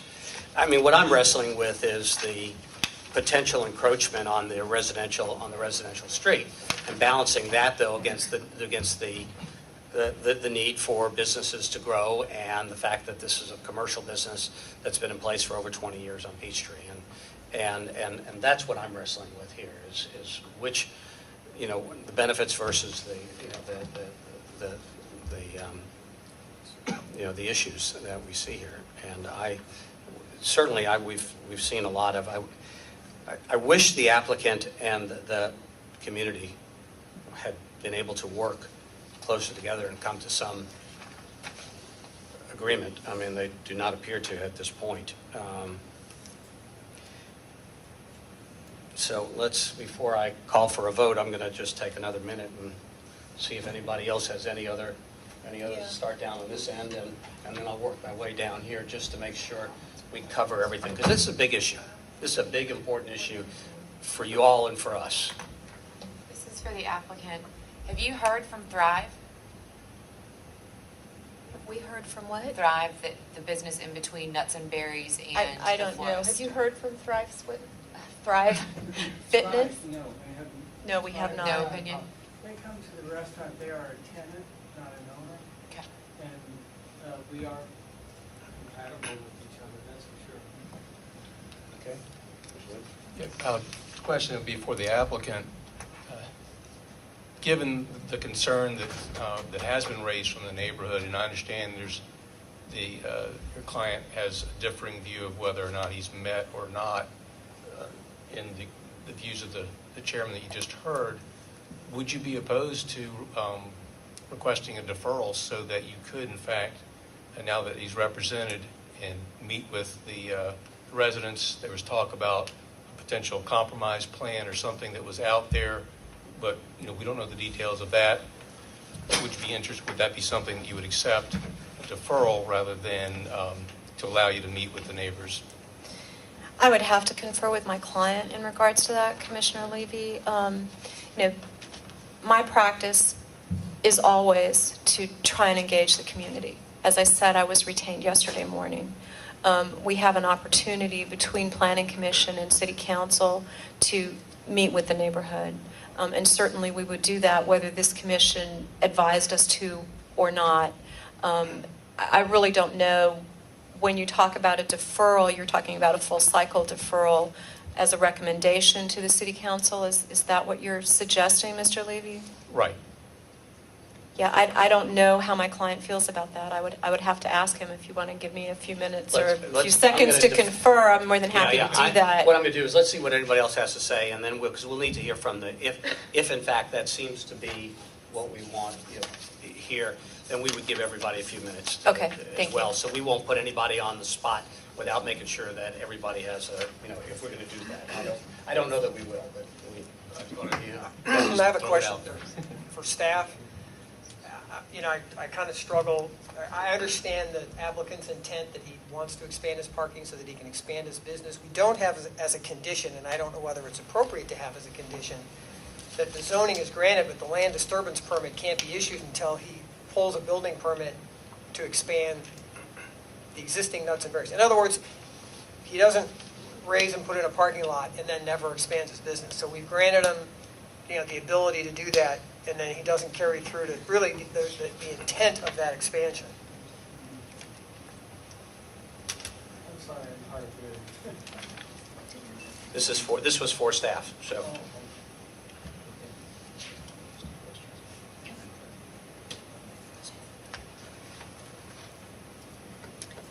Are you asking for a building permit before a land disturbance permit? No, that the land disturbance permit would not be issued unless it was concurrent with the building permit to expand the business. In other words, he can't go in now, clear the lot, put in a parking lot, and then change his mind on the expansion of his business. He wants the expansion of the parking lot to support an expansion of his business. He has adequate parking today. It's the expansion of his existing business that's the driver of this rezoning and accessory parking lot. But is it in the community's interest to grant the expansion of the accessory parking lot without the expansion of the business. Condition number 9 addresses that to some degree. And also condition number 1. Number 9 relates only to the parking lot. And then condition number 1, that the property be developed for the parking lot in conjunction with the business expansion. I think the word in conjunction is what. Correct. That was the purpose. That's the intent of staff. That was the purpose of writing the condition that way. Okay, so he couldn't do one independently of the other. Obviously, he can't do the expansion without the accessory parking because he doesn't meet the minimum parking requirements, but. Correct. Okay. Okay, one more round, and then we'll call the vote. Mr. Chair. Okay. In light of what my counterpart has stated as far as a deferral, I think it would provide an opportunity for the community to work with the applicant to come up with a workable idea. Again, I don't think each party is going to get 100% of what you want, but from looking at the site, and if I lived across the street from it, I would have problems looking at a parking lot in front of my house. And the lot is very deep. Maybe there's something that can be done to push the parking all the way to the back, do some nice green scape up front, put a patio table out there, make a nice park or something where people can sit and gather, or community gatherings. Something has to be acceptable to both parties. But I think if the two get together, maybe they can come up with a workout plan. So I'm really supporting a deferral, full cycle, to allow this to happen. Just one more minute, and then I'll make a...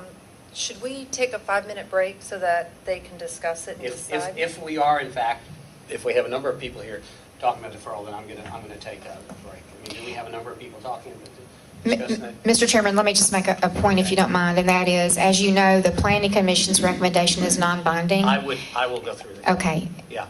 Yeah. And if you do recommend deferral and it travels to the council, it still will travel to the council and they will hold their public hearing. Right. And it would be up to the council as to whether or not they would remand it back. Right. I understand it. So what is, let me see if I can explain to everybody what's going on. Okay, so we as a body get to recommend approval of the application, denial of the application.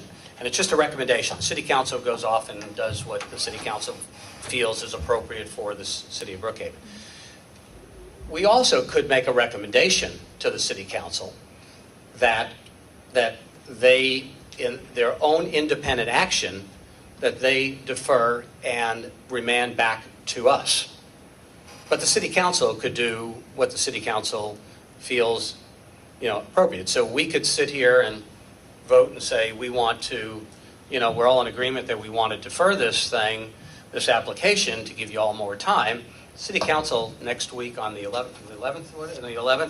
The 25th. 25th is going to do what they're going to do. So I guess what we're trying to say is that there's good reason to come together, to come to an agreement. There's also risk in those things.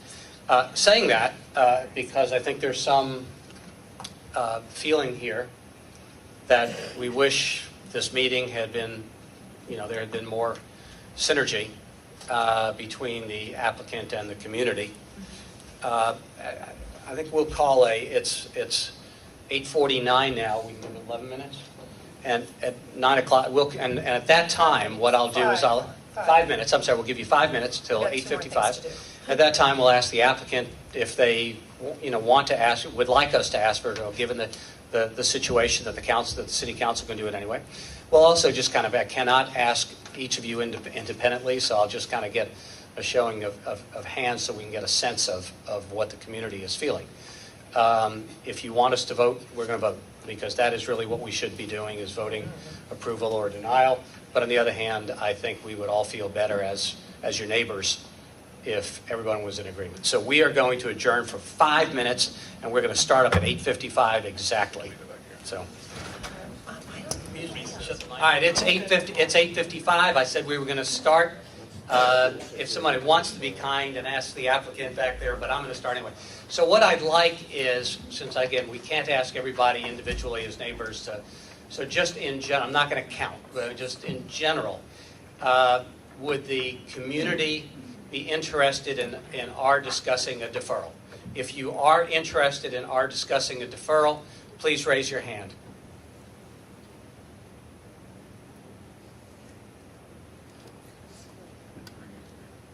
No, I guess we are going to need to count. Well, if you're not in favor, raise your hand now. Okay. So, all right. So it appears to me that the community seems to be interested in the discussion of a deferral. Again, I'm not sure what we're going to do up here. I don't know. And I'll ask the applicant representative the same thing. So what we had was the community, not all, but seemed to be saying, hey, we'd like. That they would ask the city council for a deferral as well. I mean, that's what we would be wrestling with, because we don't want to defer it and then have everybody go to the city council and say we want to vote. I mean, that's Correct. This is a difficult ask, and I have in the 5 minutes discussed this. I think it's just Maybe a little bit. Yeah. Normally, people don't have trouble hearing me. I have discussed this with Mr. Kick and his son out in the hallway. There have been discussions with the community about alternative plans. None of those alternative plans that have been presented would work because they otherwise don't comply with other provisions of the code. So that's number one. So those alternative plans, if that's what the community wishes to discuss, are, I think, off the table simply because they don't meet code. If they have other alternative plans, we are more than willing to discuss those between Planning Commission and the City Council, but we do not want to ask that this body recommend deferral. It would be very helpful to the applicant to hear what this body thinks of the application by voting it up or down. Fine, thank you very much. So I think we've accomplished what we wanted to in understanding the community and the application. So with that, I'm going to ask if anyone has a motion.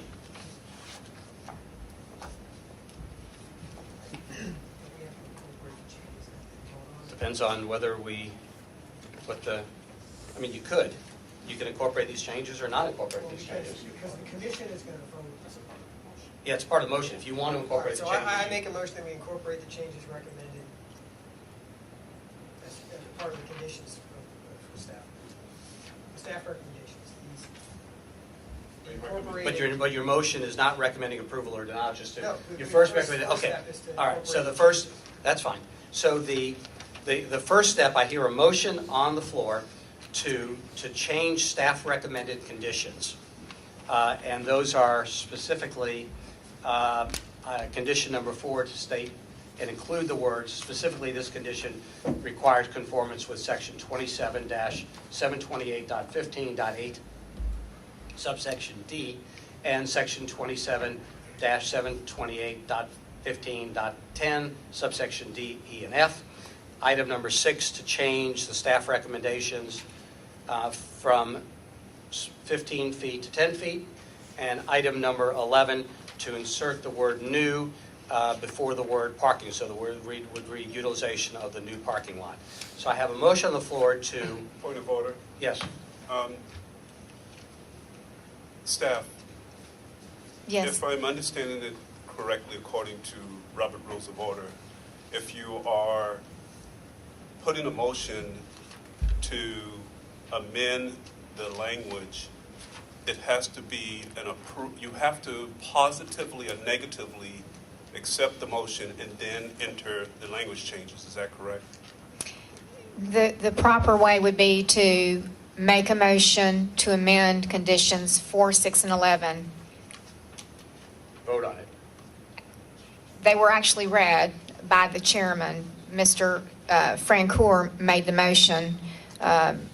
Most properly would have been for Mr. Francoeur to make the statement. Right. And then, yes, you are correct. And then it would be seconded. and then voted upon. I don't think that, my question is, in order to make a motion, you need to have a position and then enter the language edits according to the motion that's in front of you. You're referring to a motion on the case itself? That's correct. Yes, sir, that would be correct. Okay, so, and with saying that, it may be obsolete to change the language when we do not know how the commission is going to vote with respect to the NS or denial or deferral. So as our parliamentarian, which you are Oh, is certainly, that my job? you're saying the more proper way would be for us to vote approval or denial or deferral of the Correct. Right. of the notion. And do I have staff? Do I have staff agreement on that? I mean, we need a parliamentarian here, I guess. Yes, sir, that would be correct. Okay, So so at this point, to correct the point of order, Mr. Francoeur would need to withdraw his motion. I'll withdraw. Okay. But I have a question. Yeah. Oh, no, that's fine. We don't have parliament. The city council has the attorney here sometimes, so we have to defend, and we have our own expert and our local expert. We do the best we can. Okay. But when this is presented to the city council, then will these same changes be recommended to the city council? Yes, sir. Okay. Okay. All right. So back to you withdrawn that. Okay. So I'm sure Robert, Mr. Rule is rolling over in his with this. But all right. So do we have a motion for? We can have a motion for approval, a motion for denial, or a motion to defer on this action. I'll make a motion to deny. Second. Let me. So it's quick. We have a motion to deny application, to recommend denial of application RZ 13-15 as presented by staff. We have a second. 2 seconds. 2 seconds. All right, well, 2 seconds on that motion. We have a second by one. One has to be the second. Okay, so we have a second. All Sure, right, we have I'll take it. We have a First second to deny for that motion by Commissioner O'Connell. And now I'll open up to. Do we have any discussion on this motion? Not on the application, but on this motion. No. Yes. No. No, that's okay. I mean, it's only a matter of there's only so much formality we can stand here. So, do you? Well, I was just going to state that my second to that is because I'm hearing that the applicant is not looking to work with the community. And my first approach to this was a deferral so that they can then have opportunity to work. But if I'm hearing from the applicant that they're not willing to work on plans that was previously discussed or new plan to be developed, then it doesn't serve us any purpose to do a deferral when that is not an opportunity. That is not an issue. And I guess I would say is that what I heard was that the applicant felt it wouldn't be productive. Right. I think that would be more appropriate than a willingness on one's part or another. It's just a question of whether this is productive. Are we just delaying the process? Are we delaying it? So any more discussion on the motion before? So the motion at the present is to deny his application. Any other discussion on it? All right, then I'll call the vote on this one. I keep looking here. Call the vote on this. All in favor of denying application, of recommending denial of application RZ 13-15, signify by saying aye. Aye. All opposed to that? So the application is denied. Thank you for your time. Thank you for the effort. You all will be at the City Council meeting on the 25th. I know you will. And this was a tough one. I'll tell you, this is a very, very difficult decision for all of us. So, thank you. We'll take just a moment, then we're going to move on with the, you don't all want to stay for the next part of this? Yeah, all right. This is item number 2 on our agenda. I've always wanted to empty a room. Wow. I know, we ran them away. Yeah. I started it. Okay. Thank you. All right, item number, Mr. Bars and Mr. Keller, if you would either join us or item number 2 on the agenda, ordinance ID 1273, text amendment to the zoning ordinance regarding deferrals. Mr. Chairman and Planning Commission, as you recall in our work session, we discussed the possibility of the Planning Commission initiating a text amendment concerning deferrals. We provided the draft language before you during the work session, and as it is before you now, it has been unchanged. So the charge before you tonight would be that if you're happy with the language as written, you would need to make a motion and second it and vote on it to direct the staff to initiate a text amendment. As you're aware, and as noted tonight, the Planning Commission does not have the authority to grant deferral. It does travel to the council for them to make that decision.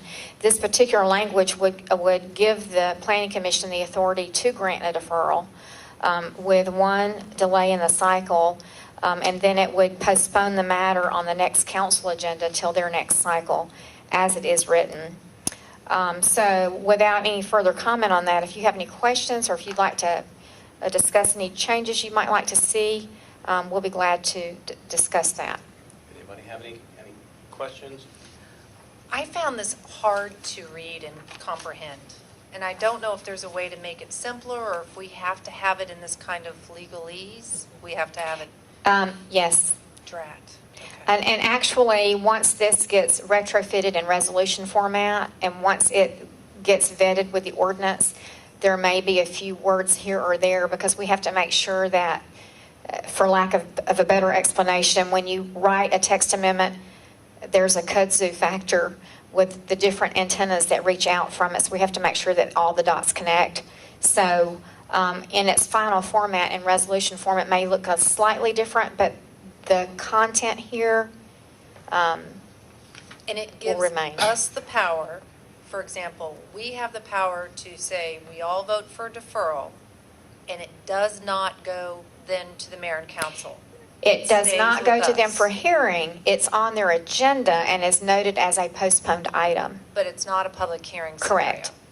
So I think tonight, what would have happened if we used tonight as an example, if we had voted to defer, and if this amendment had been in place, then the council would not have been able to vote in favor or in denial of it on the 25th. They wouldn't even have a public hearing. You know, whereas when we And were that in the helps, that helps a bit. Which is, Correct. yes. Yeah, we were in the position Very that we helpful. could have voted and everybody would have stood up there and said, or could have stood up there and said, hey, we want a decision anyway, and then we would have Okay. been at. So I'll call for, does anybody have a motion to ask the staff to, The motion would be to initiate the text okay, amendment does anybody have a motion to initiate the text amendment? for Planning Commission being authorized to grant deferrals. I have a motion to authorize the amendment for the planning commission to be able to grant deferrals. Can I ask a question? After let's see if we have a second first. Will Second. inform my vote. Okay, we have a second, and now any discussion on it, okay? So, taking Ashford Green as an example, where the applicant recommend or asked for a deferral. In this instance, this is us asking for a deferral, or is any deferral? Any Even if deferral. the applicant asks for a deferral, And then it we still would have comes to- back to us. It's Yes. under item 1, 2, and 3. Deferral requested by the applicant. They're all noted there. This afternoon. And just, this is also subject to zoning procedures, which means that it has to be advertised. Right. So for public hearing. So it will go to the Planning Commission and Council for public hearing.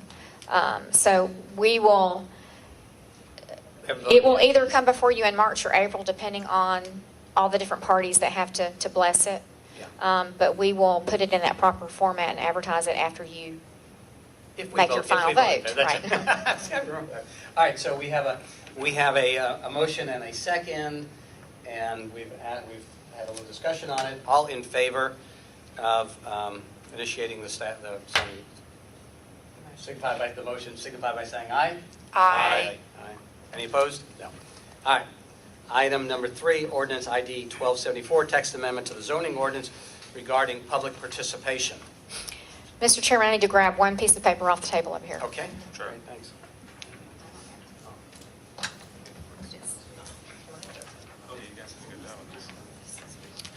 Also, during our work session, what came out of that was a request Okay.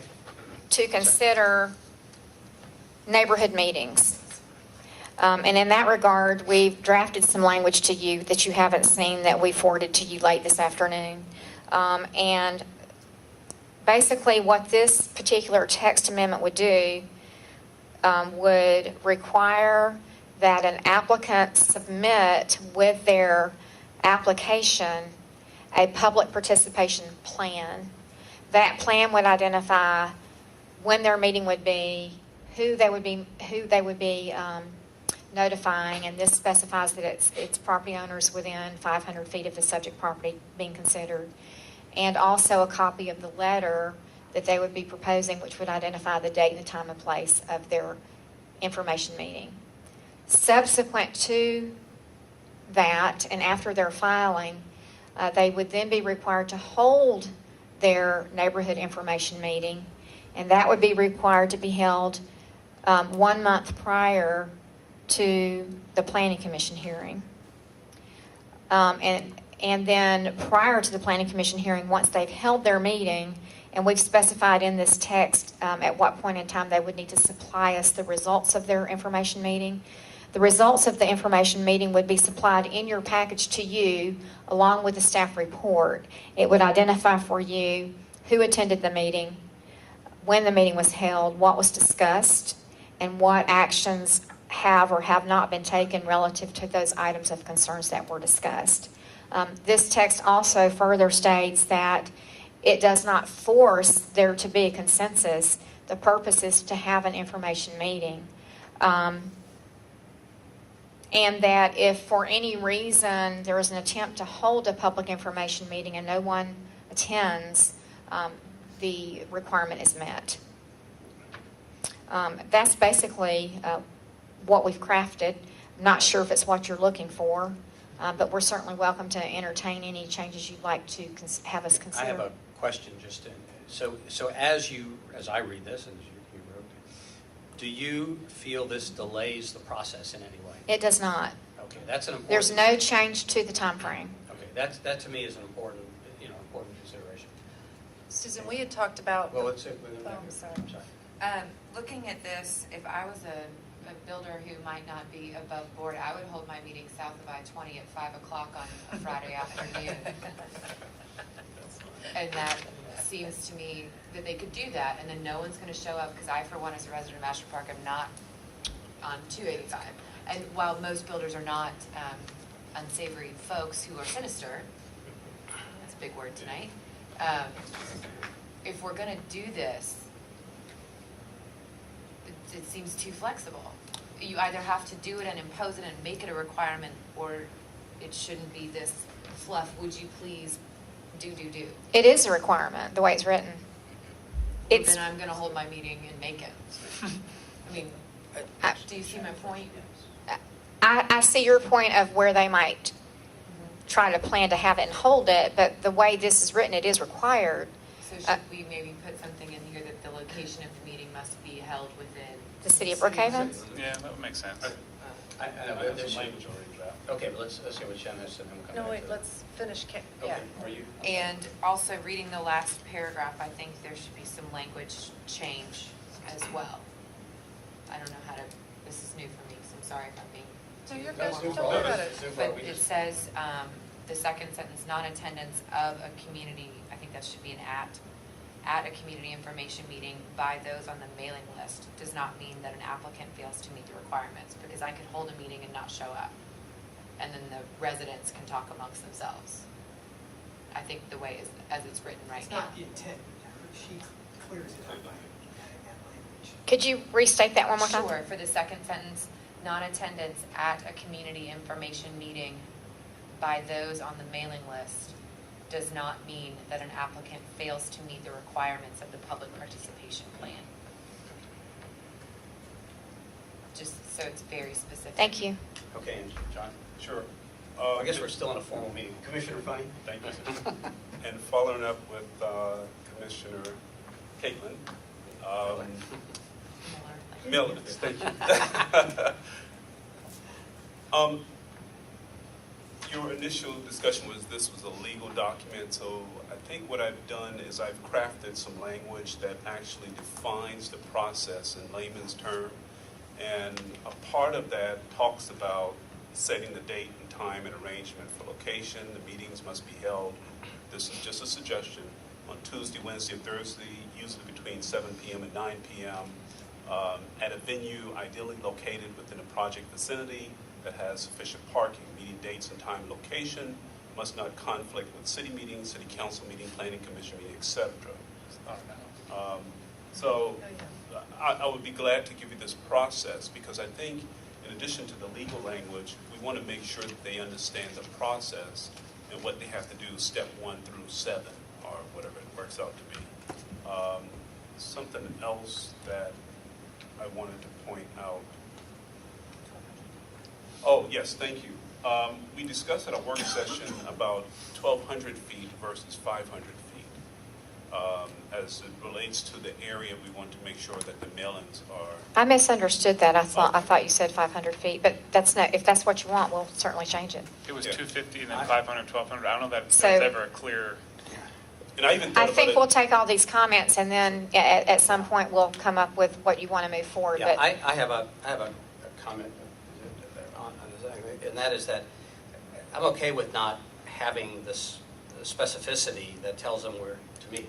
My reason would be that if in the plan, it was presented to us as a planning commission, that the developer met and put it in Bacon, it would tell me a lot about whether or not we have an honest, open discussion between developers. So I would, and the same thing true about when they met, if they decided to meet and they said, so I think we could craft language here. I think the attorneys, the staff and the attorneys could craft language that is in great detail that will slow the project, look onerous to everybody.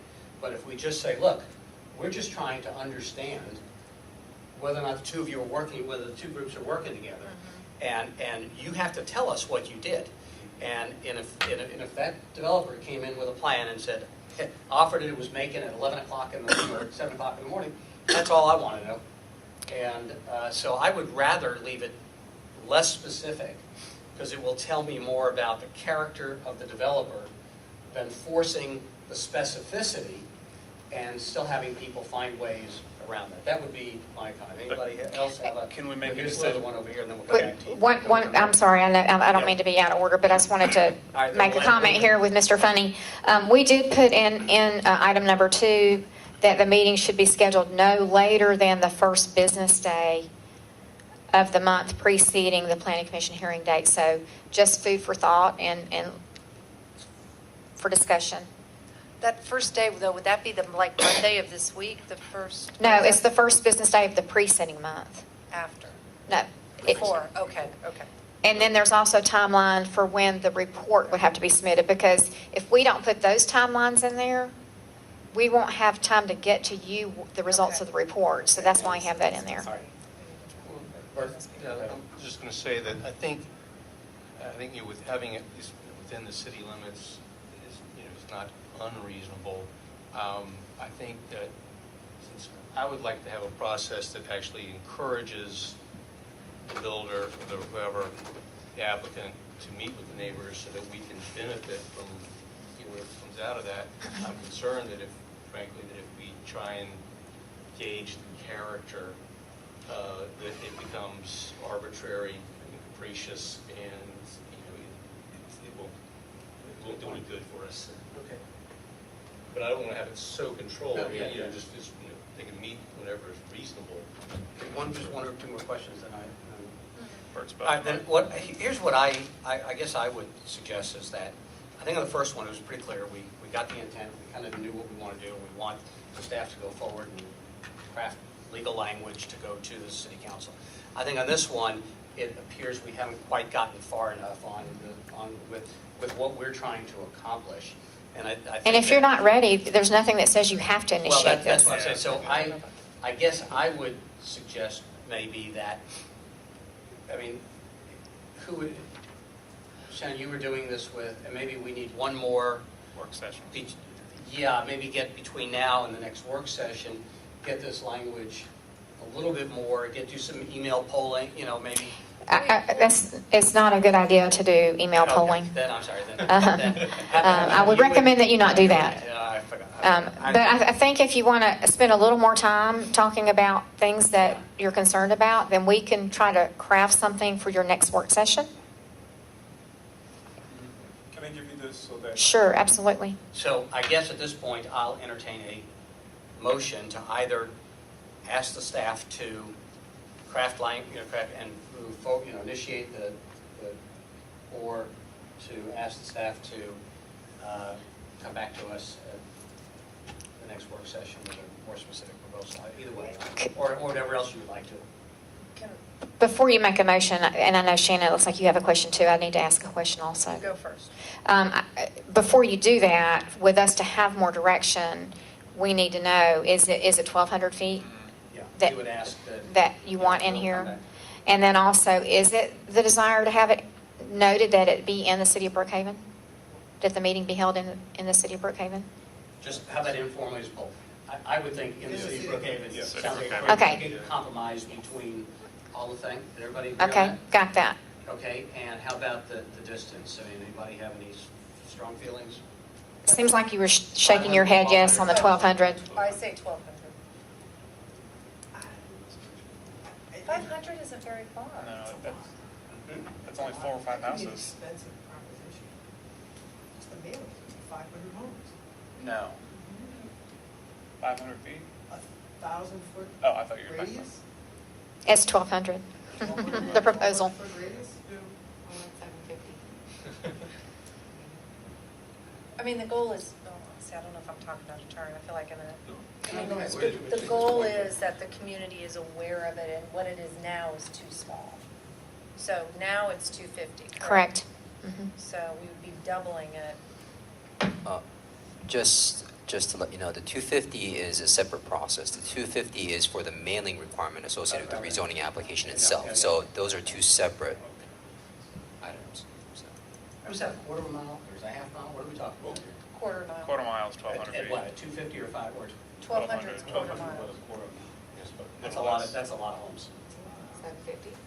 It's $200-300 to get it all out. Time and mailing and labels. Oh, I know. I guess I would, Just I what guess. happened here tonight, though. Yeah. Every one of these people was within 15 houses, Yeah. more or less.